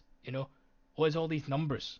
But actually, when you look at it, a lot of the time you're not really, you know, when I'm looking at this, I'm not paying attention to every single number. I'm kind of I refresh the DOMs quite a lot so that I've not got all these numbers there. It's a little bit messy, you know. And then refresh the delta because what's happened in the last 5 minutes, for example. So it took me a long time. But the other thing as well is I've got other businesses too, so I don't just rely on trading. I think that's the problem as well. Is trading's hard, and if you have to consistently take money out of the market in order to, put food on the table, it then becomes harder. You need to be a special breed of person to do that. So it's always better, to if you can, have a different stream of income. To be honest with you, you know. Now, what I don't advocate is YouTubers that bloody sell courses and do all of that sort of stuff, man. Because in my opinion, I trade, right, and I've got another business. I don't know how people would get the time to do courses and stuff, and I don't agree with the mindset that if you do YouTube and courses and stuff that you shouldn't really be that's your main source of income. Granted, for a lot of people it is, but trading is awfully lonely, and you guys know that. You know, trading, trading sitting here yourself, looking at charts is pretty grim, right? So it's nice to have a community, um, and you guys share the same thoughts, and you can help one another out, you keep each other accountable. That's what it's all about, you know. And more so for me is I wanted to try and put my experiences out there to try and see if we can shorten people's learning curves, to be honest. Because the number one thing that happens with people is, especially nowadays, if we type in trading strategies, you get all this ICT stuff that comes out. And I'm not flaming, him or anything. I think that some of his concepts are decent enough, um, but I just think it's all rehashed stuff. When I when I started the markets, there was a dude called Steve Morrow beat the market maker or something, market maker method, and that's pretty much the same stuff as ICT. It's exactly the same, um, just different names. But ultimately, with all of that, my opinion is, yeah, they're cool and they're really good concepts and stuff. But would you not be better just adding in the order flow so that you can actually know when certain fair value gaps, or whatever the term is, works? That would be my sort of scenario and how I'd look at it. So, how do you track the big six? So I don't. I typically use tick strike, and I just want to see when large volume comes into them.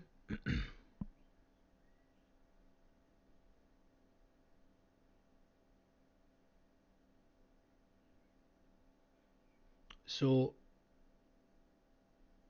Martin, I'll answer that in a second. So I don't really trade the or track the big six. I use a tick strike, and I basically have the settings so I only want to see when large volume comes in.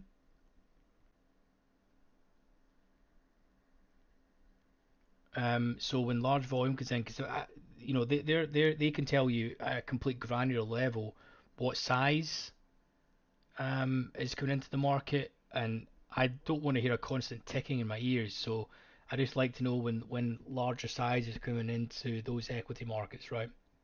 Because ultimately that's going to affect the products I'm trading.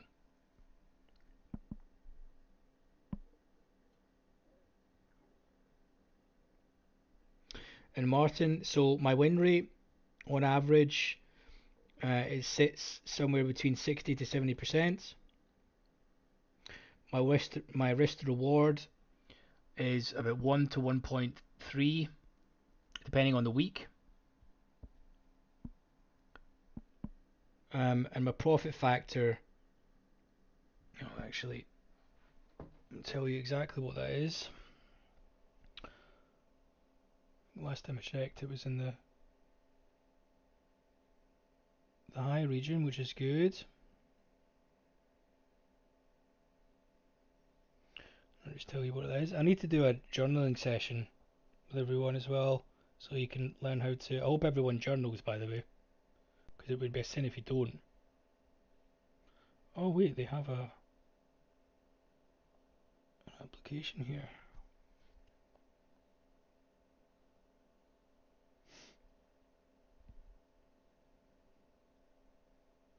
But yeah, I prefer to use I prefer to use expectancy and um, profit factor over risk to reward, to be honest.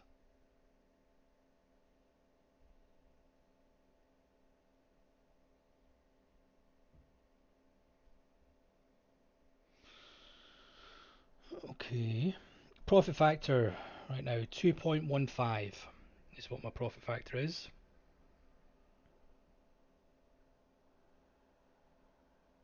And that's from TraderSync. So not bad. Not bad.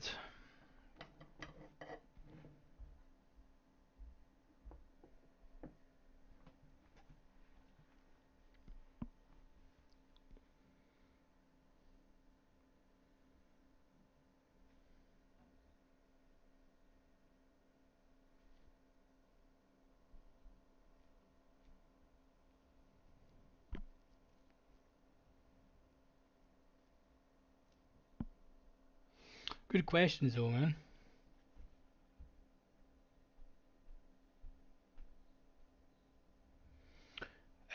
So I mean, in terms of, I would. So the thing is, just scalping, I think gets a bit of a bad rap. I don't scalp like one or two ticks. I'll take scratches, and I typically class a scratch as like one tick. Um, Depending, I mean, don't get me wrong, man. If we can get a day where it just drops like that, and I'm in a position, then I'll hold it, But I'm just extremely cautious when the VIX is this low because you don't get easy price action. You're typically getting, 10 ticks and then it's and then it's back five, and then before you know it's back at your entry, and then you're no man's land again. So I would rather when the VIX is this low, um, just take the money. I typically try and get out if the market gives me eight ticks simply, and it's not, and it's at a level where I think it's going to stop. I'll just take the eight. I don't want to see it go back to my entry when I can just take the money because again with my outlook is if order flow gives me another position, I can get back in. Is the way I see it, but it has to be conducive to what I'm thinking, and it has to happen pretty quickly. To be honest, if the day is correct, then you better believe I'll hold. But it's less likely when we're having days like this. I'd rather just take the money and on to the next one. To be honest with you, but the one thing that a lot of people do is you need to make sure that the risk to reward is as close to 1 to 1 as they can. But again, what I then don't do, and this is another big mistake I think people do, is you take a position and then because it doesn't get 1 to 1, they're like, oh well, I need to hold to that as a minimum, and then the trade actually is going against them, and then they end up taking a full stop just because they have got this static risk to reward stuff. You know what I mean? If I get in the trade and it's not doing what I'm thinking it's going to do, and the order flow is not clean, I'm out. You know, I'm there to make money. I'm not there to take risk. I want to see. Well, that's not true. I'm there to take risk, otherwise I wouldn't be doing this. But I'm there to take it when it's in my favor and when the trade is clean. You know, I don't want to just sit through pain because of a static risk to reward, right? So, but my stats over time, I want to make sure that my risk to reward is at least above 1 to 1. Otherwise, you run the risk of all that nonsense happening where you're not taking enough in your winners and losing more in your losers. But I think with order flow, cut your losses quite tight and make sure that when you're correct and take a decent wedge from it. Um, and you must notice yourself as well when the VIX is this low, it's hard price action, man. Honestly.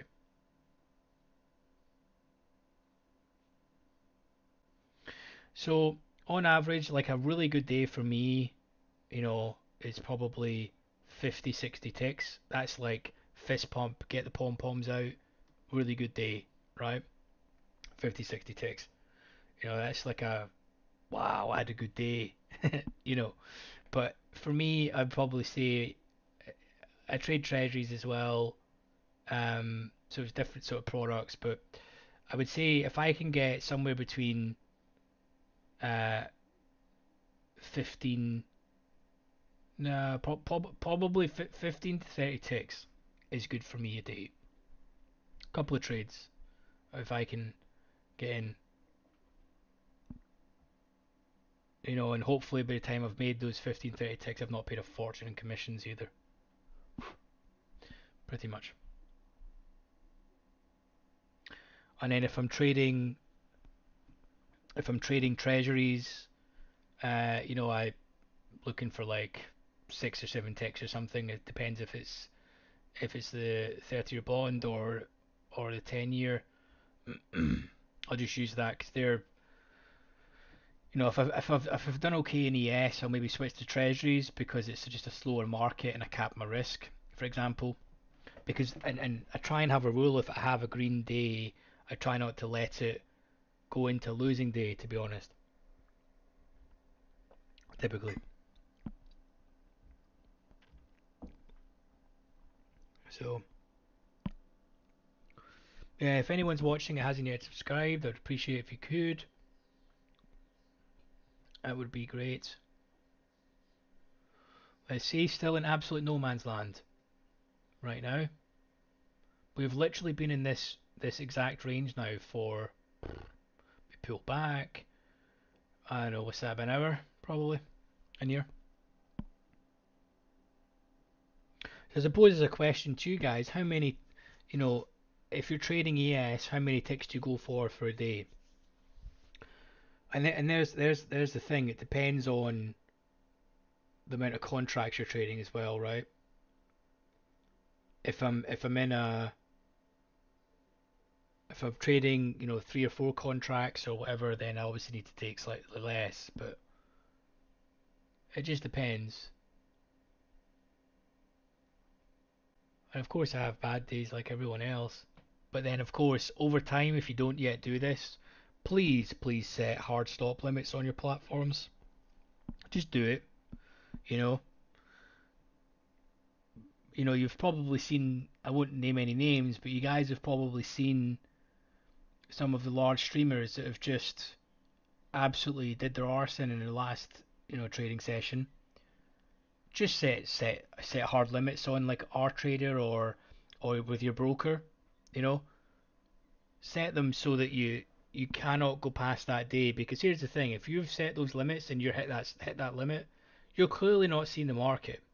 So if you've got a tendency to be a potato and start steaming in and start nailing the button and just trading this range when you're not clear thinking, set your stuff so that you cannot trade, and make it quite difficult on yourself. If you've got a problem averaging in where you've got this boom and bust, go onto your platform and only allow yourself to have X amount of contracts open. You know, use the platforms to your advantage. You're paying for them for a good reason. If you know that you average in wrong or you can't, if you lose and you steam, you know, just use all that to your advantage. Play to your strengths, man.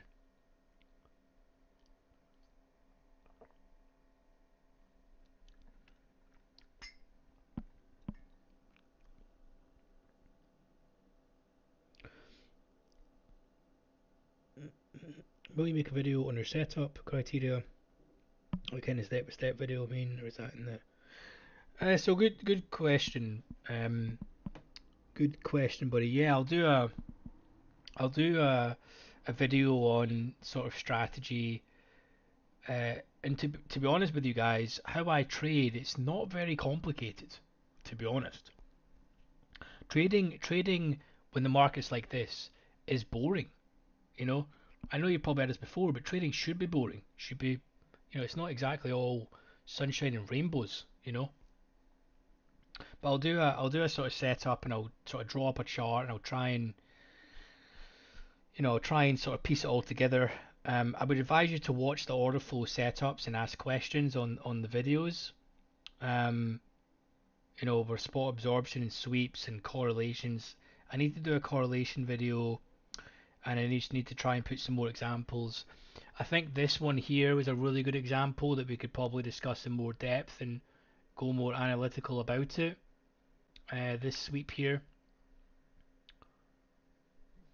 so I could run through that for you. So you want 40 ticks. 40 ticks on ES. Holding the target 3 minute chart, entering with the DOM. Oh, nice.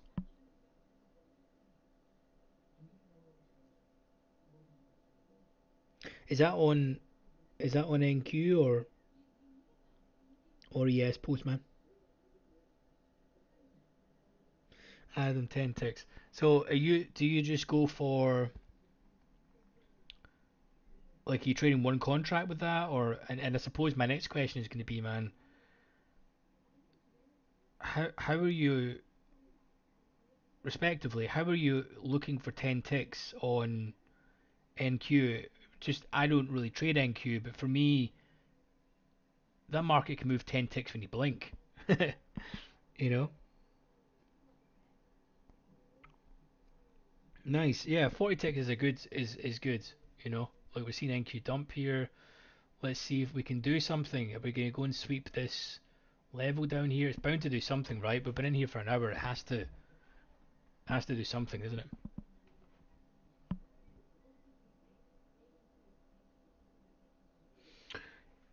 No, exactly. And this is the thing, is I know a lot of people say they let their exits dictate in the DOM. The problem is when the order flow is this difficult and the VIX is this low. I mean, I'm going to say this down blue in the face so you guys get it. When the VIX is this low, take your money. Don't, if it goes down 15 ticks or whatever, 20 ticks, just take it, because it's going to probably reverse 5 ticks, and then before you know it you're down 10, and then you're then holding something and it's back at your price. This is not the type of market context and stuff for you to be getting these clean trades. I think in the not last week, but the Friday before it, we had really clean price action. I think I made like 60 ticks that day, and it was painless. Really good trades. That doesn't happen. Those are the days where, you can't count your lucky stars and you say, thank you, market maker gods. Like right now, we're moving, right? Let's see if we can hit this. We've just seen the bid stacked a little bit. Let's see if we can crack here. NQ's ticked up. So it's at the lows. We're kind of close on the lows on the Dow.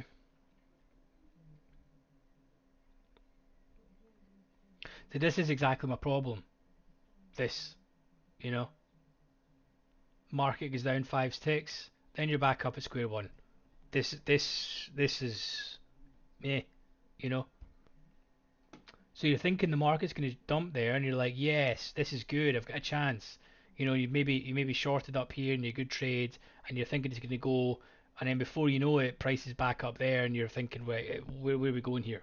You know, you need to wait for better conditions. Just take your money, and then wait for more volatility to be there on specific day types.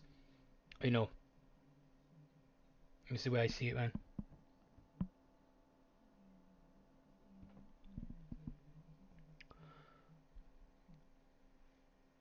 So these, yeah, so they're the VWAP standard deviation bands. I don't even have VWAP on the chart.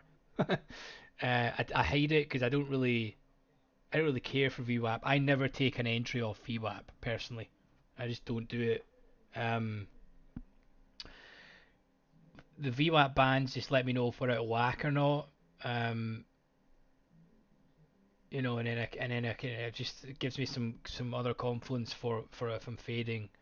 To be honest, like, say you can see right now, VWAP is here. This is the fourth or fifth band. And then if we get down here, if the market really dumps and sweeps, this would be a good sweep level because it's really out of whack. The market just doesn't crack all the way through these levels without some mean reversion people getting involved.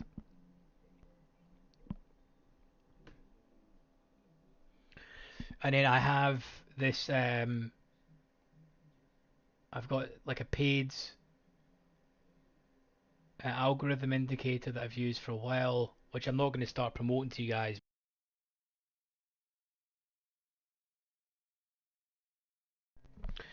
I'm not going to start promoting this just because it's paid, but pretty much the yellow's the directional line, um, and then this is a resistance line, and then if we go down, doo -doo -doo, this is a support, and then we have another big support down here. So this just gives me an idea of where we are because these are pretty powerful, these lines. But again, I don't take anything just because there's a line in the chart, right? They give me my sort of thesis and idea for a trade, and then I confirm it with order flow and what's coming into the market. You know, I don't just because I've drew a box and the price gets into the box, I then just take a position. That to me is crazy. Some people draw random boxes on charts, right? And then when the price gets to the box, they just they just take a position because it's getting to a box. That I I don't know. I've been trading too long and I've looked at order flow too long for that just not to be a guess. You know what I mean? I tried to not guess. I tried to get as close to as a sure thing, to be honest. And I've been trading this, and I'm my win rate if I'm having a good week it's 70, um, and a sort of bad week it's below 60. But I'm with this, I'm never normally below 50%, to be honest with you, because I take scratches and stuff in there, and then um, typically my max losing trades is three, so it doesn't happen that often. Um, my longest winning streak is 12, which was nice. And it's all these things. I wanted to make sure that I don't have a high risk of ruin. I try not to take painful trades. You know, try and make it as easy as you can on yourself, man. Hopefully that makes sense.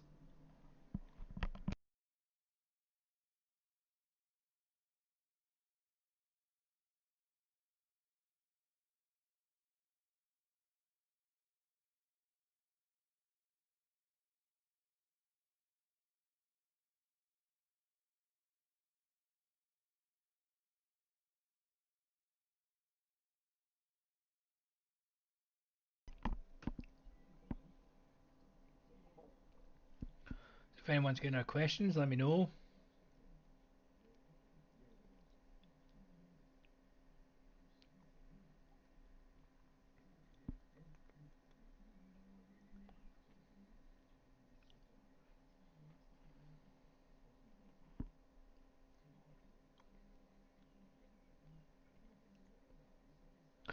I wonder what some people would be trading in here, to be honest. I always wonder, because I've been doing my own thing for a long time. And I look at this and I'm like, well, you know, there's no trades here for me. I always wonder what some people look at and they see. I mean, it must just be preempted. It must be like, oh, this has dropped and then we couldn't break here and, and then they sell. And they're like, oh, we'll probably go down and break the low or something. People ultimately start preempting stuff, I suppose.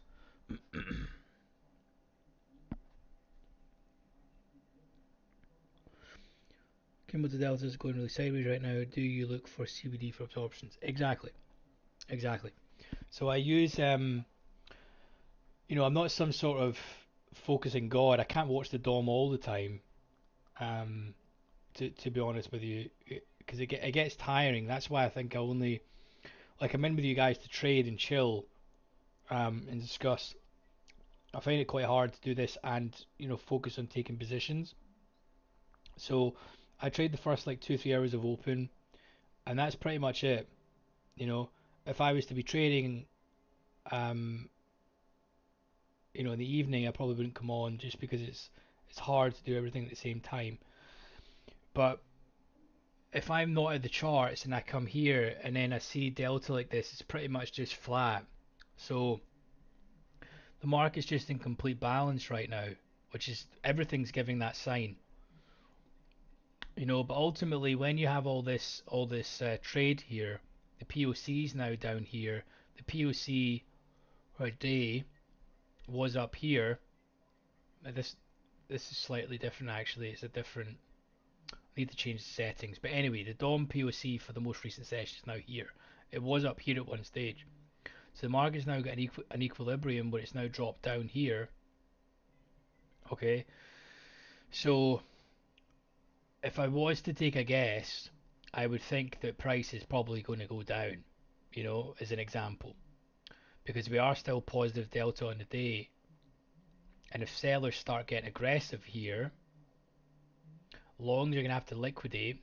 So if we break below here, you're going to see a little bit of a push. And then the next obvious step is to go back down here. But to be honest with you, I think we'll just balance around and then oh good, we're getting all the order flow that's going to come in the next 10 minutes or so. Someone can remind me to clear the DOM because I want you guys to see it next 7 minutes. So I'll come in. But yeah, Delta's a good visualization of what's happening if you miss anything. So very simply, aggressive sellers come in, the market dropped. The markets went up here. You can see Delta didn't really reflect that.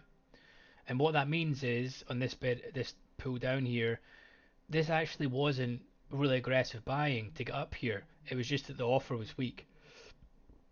So if we look back at that, if you want to rewind, maybe mute me while I'm talking and pay attention to it. But typically, I've been looking at this long enough now where you see there was not a lot of buying, but then price went up all the way up here, right? So it wasn't a lot of buying needed in order to put price up, which means the offer was pulled. So the offer was weak and pulled. So what that means to me is, okay, right, we know that the offer is weak, but then when price gets to a level and they start then absorbing at that level and start putting in some offers, then the market then typically goes back down. And then we've now got that kind of equilibrium around price at the minute. Sellers are starting, so we can see that the bid is pretty much been weak in here. So we can see the bid been pulled when some aggression has been hitting. Okay, so that's just simply the way I view it, just to give me some more context if I've not been paying attention. There's so much goes into trading, honestly. Honestly, you need to, it's not simple.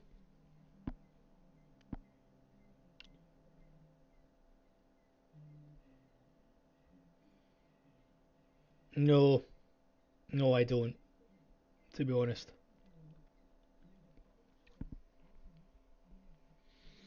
I don't know. I simply look for areas that I'm looking to do business and then wait for order flow to confirm it. Um, and market profile just gives me a different view on the market. But let me just make this a little bit bigger here so you can see it. Okay, so you can see really nothing is happening with Delta. So what you'd like to see, if sellers do get aggressive, which they are, if we break this low, we should see a little bit of a mini stop run. So the break of that low, if I draw this here, and the break of Delta, we should see a little sweep through this level, you would think, because all this buying that's happened, everyone has bought here, the stop is most likely going to be below here. And the people that end up thinking, oh, we're all-time highs, their stop will be below here. So the next trade thesis for me, well, in the next 4 minutes, we're going to see some size. So I wouldn't really, I don't know, the market could instantly just go bid here, but when this new size comes in, and what's also interesting is we're flat in the day, to be honest. So all of the long positions will be closed up here anyway for the firms. Otherwise, they're pretty much just back in balance for where it started.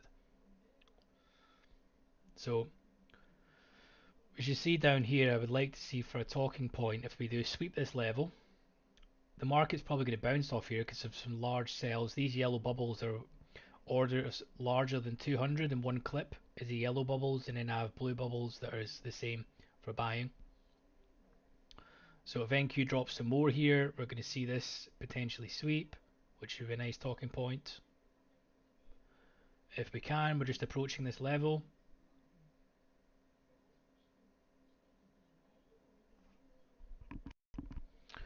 Seeing them holding a little. Let's see if they can crack it.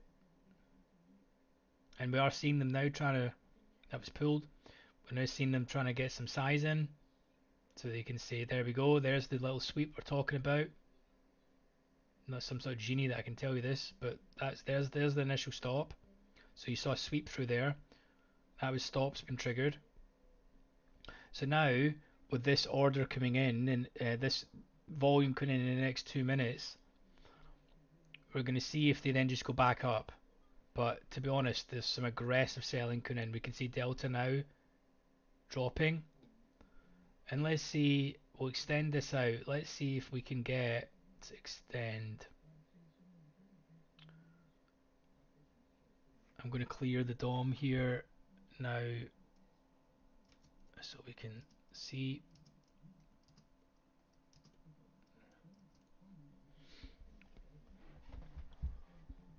Okay, we've swept that level.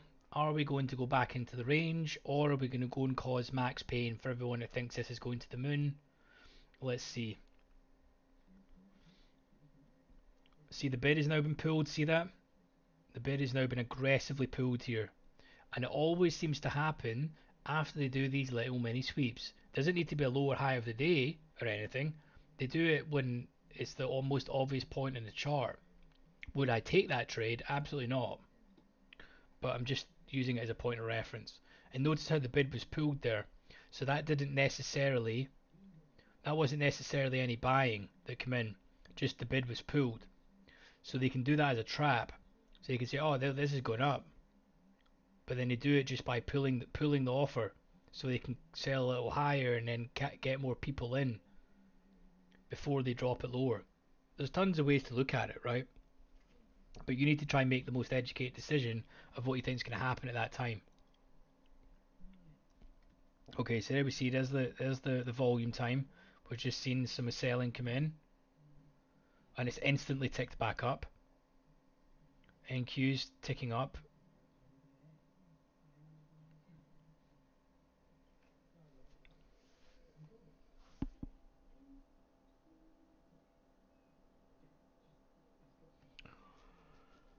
Do I place more importance on volume profile or market profile?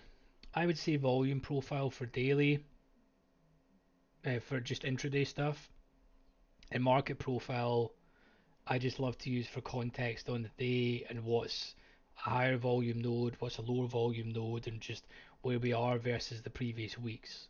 But volume profile and the DOM is what I use to confirm everything. Does the market really want to go down here? And do you see them working the bid here? This is what I would say is they're working the bid, so they're just planting out these orders, right? And this is the thing, you would be thinking, oh right, this is going down, you know, but then we dropped 4 ticks and it's back at your entry. So you're then taking heat on it. You know, you pretty much break even at the moment, say, you know, and then you now need to try and get through these orders with some size. You're gonna need someone to start aggressively hitting into the bid at the moment, you know, and then even though you're thinking this is going to go down, you've still got some heat, you know, for these breakout trades. It's hard. It's hard to really take this in a day of balance, for example.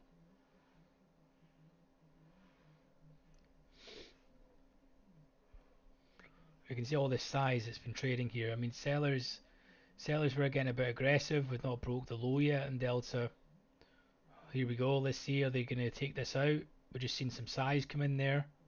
Instantly then reloaded though and hit into the bid.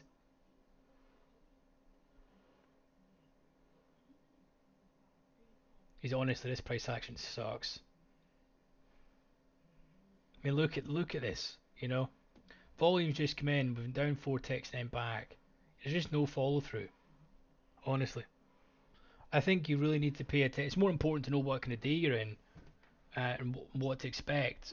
You know, from a sort of ATR perspective rather than what's going on. You know, I mean, ultimately you need these dudes that are absorbing here. You need them to go away. You need some correlations to start coming in. Ultimately.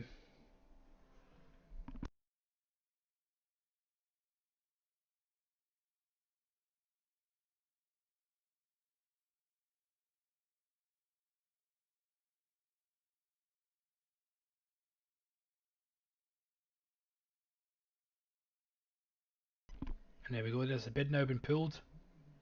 Let's see, someone stacked here. Is he going to pull or is he going to get it all filled?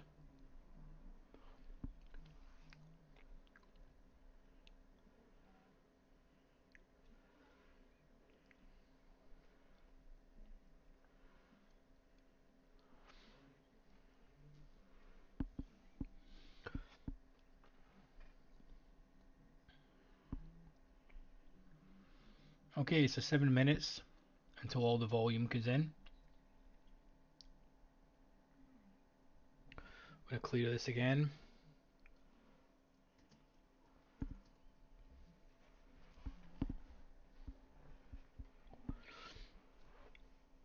He's then flashing 135 contracts. Trying to engineer a couple of the bids. That's then pulled.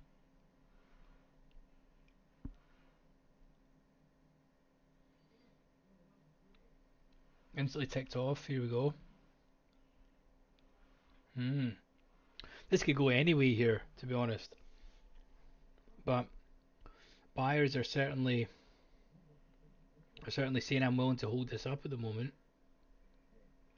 on ES.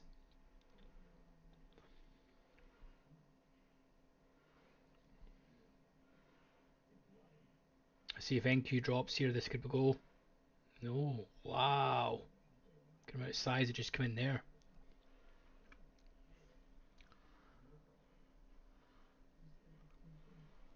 NQ is really trying at the moment. If NQ goes bids here, it's potentially going to uptick.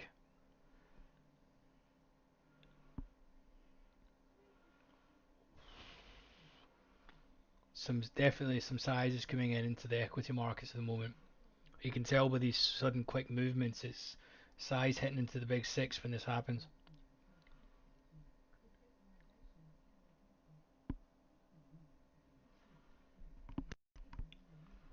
Here we go.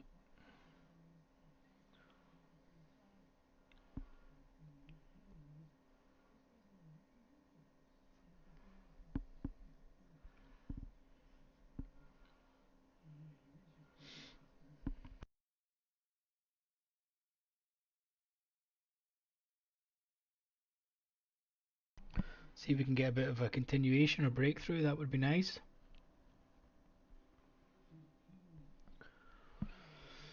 It's trying.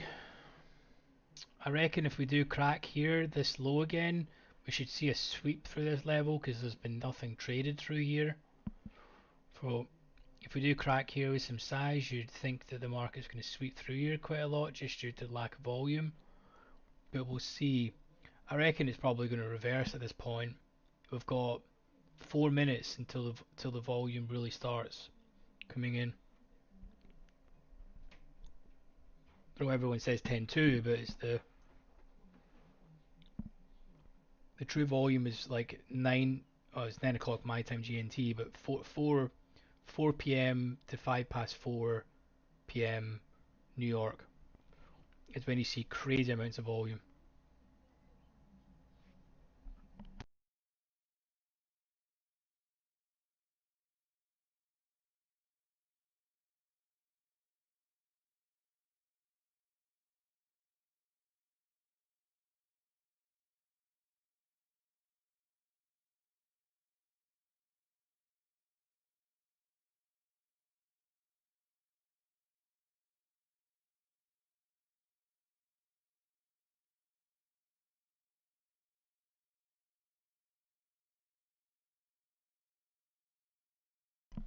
You know, we've seen Russell drop as well. I've got YM kind of not following suit here.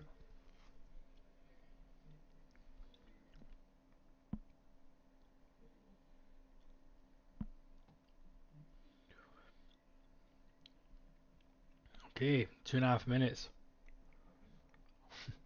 Imagine I was saying this and then the volume doesn't happen.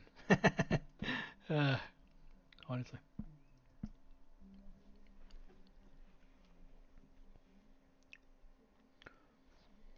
Just considering how crazy this market is, I would be surprised if we go down and smash the lows and continue to go down.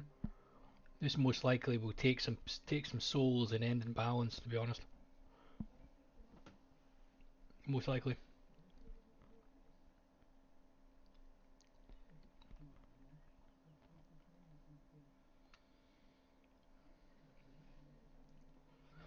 What do you guys think of this price action? Do you think there's opportunity? Or would you be trading it? Are you trading it, I suppose? Is a question.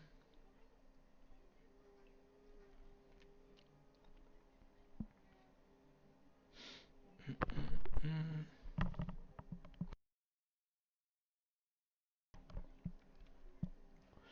Okay, we just saw a little bit of aggression in there. Market just sweep through. Let's see if they can continue.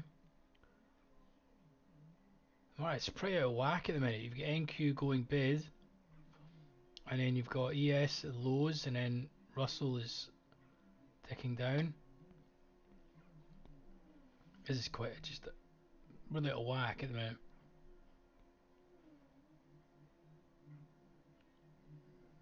Hmm.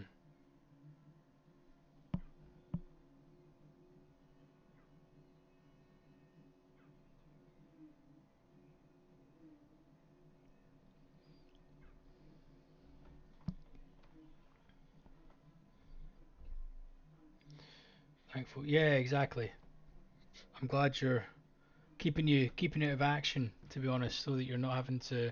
Right, here's the volume coming in. Right, let me just quickly clear this so you guys can see the action. 1 minute for this, and watch the liquidity it comes in. Right, this is madness. I'll just be quiet and you guys can watch. Look at the size of volume that's coming in right now. And this is what I'm saying is the market can just go any way in this 5 minutes. So you guys should probably just be out before this ever happens, because look at the volume. It's bonkers. And Tonya, thanks for dropping by. I'll reply in a second once we see all of this action. But you notice how it's just continually cutting through prices, right? And this is why you need to be aware of volume, what times of the day to trade, why you don't just sell breakouts like this, you know, because then you've just given away. If you're thinking this is gonna dump, you end up selling, and then before you know it, you've just taken a full stop. And now they're starting putting out all these orders.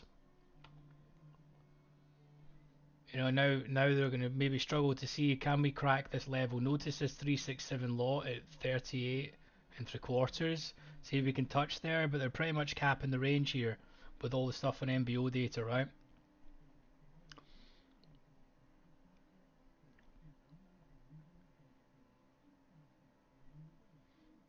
We've probably got about another 4 minutes of this, I would say. Clear.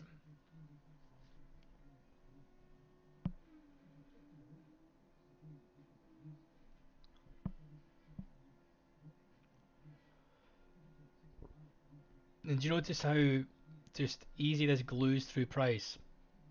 Sorry, not glue, glides through price.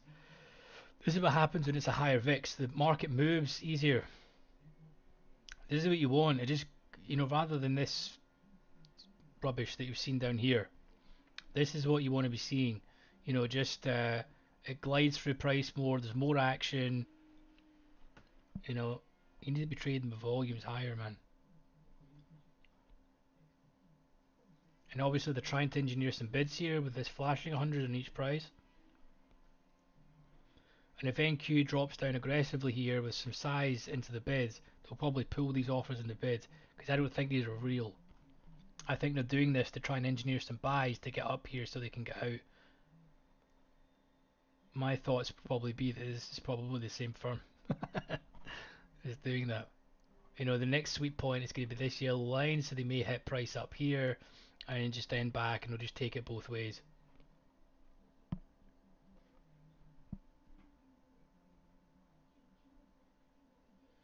But that's it. They only had like a couple of minutes there. You normally see more volume than this, but we saw some at the first couple of minutes. You normally got it for about 4 or 5 minutes. It goes crazy like that, but we shall see.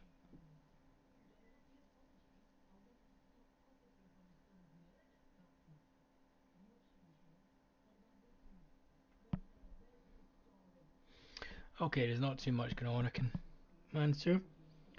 Looking, we need to come back and watch. Currently watching a playlist. Nice, excellent. Well, if you've got any questions, just ask on the Discord or leave a comment on the video. That would be good, so I can know what specific part you're referring to. That'd be great. Any questions that you have, or if you need any of the chart books or any help, just let us know. No problem. Notice the bid been pulled here. If they can crack through, let's see. NQ is ticking lower. Seems to be going itself, to be honest, considering the Russell and the Dow are not moving either.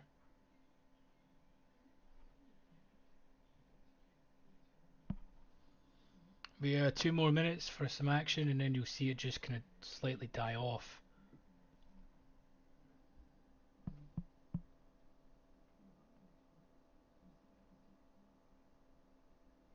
No problem, postman.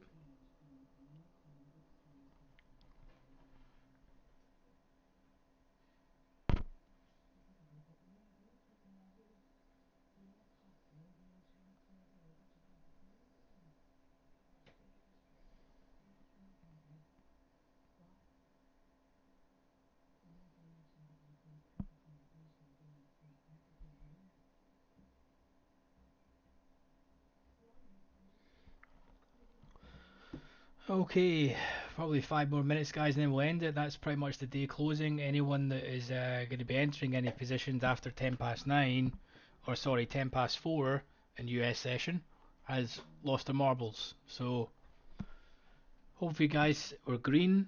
If this is the first time you're watching a stream, I'd advise you to go and check out the playlist for OrderFlow so you can read the DOM. So you can read the DOM and you can learn what you're seeing, what's absorptions, what's sweeps, what's key inflection points on the DOM and specific levels. And I'll be adding more to this, like correlations and so on. If you guys have not yet liked the stream, if you could do so, but make sure and hit the subscribe button. Join the Discord, and I'll be live pretty much in the same time every working day. So hopefully I can see you guys again tomorrow.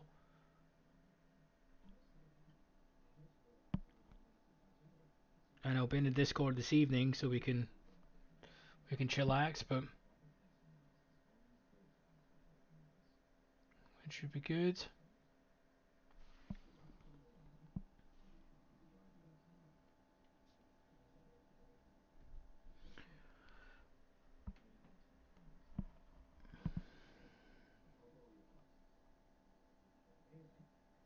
Yeah, sure. You ping me your chart and stuff, Adam, on Discord or whatever, and I'll help you out. I'll do it this evening. Can assist you. So if you could hit the subscribe button, any questions, let me know. There is a link to buy me a coffee if you want to show some extra support to the channel. If you're feeling generous, that would be great as well, but you don't need to if you don't want to. But any other questions, just let me know, and I'll see you guys in tomorrow's stream. Adam, join the Discord. If you've got Discord, if you go to the About Us page or the About section on my YouTube, there's a link to Discord, and then you just need to download Discord on your phone or desktop, whatever, and then click on that link, and it will take you directly to it. It's on the About Me section or more information. I've got a link to the Buy Me a Coffee and the Discord channel, so you can find everything on there. And I'm pretty active in Discord, and Discord and everything is free, so you can join it if you wish. Okay. Well, hope you guys have a great evening, and I'll see you guys tomorrow. I'll speak to you later on. Okay, peace.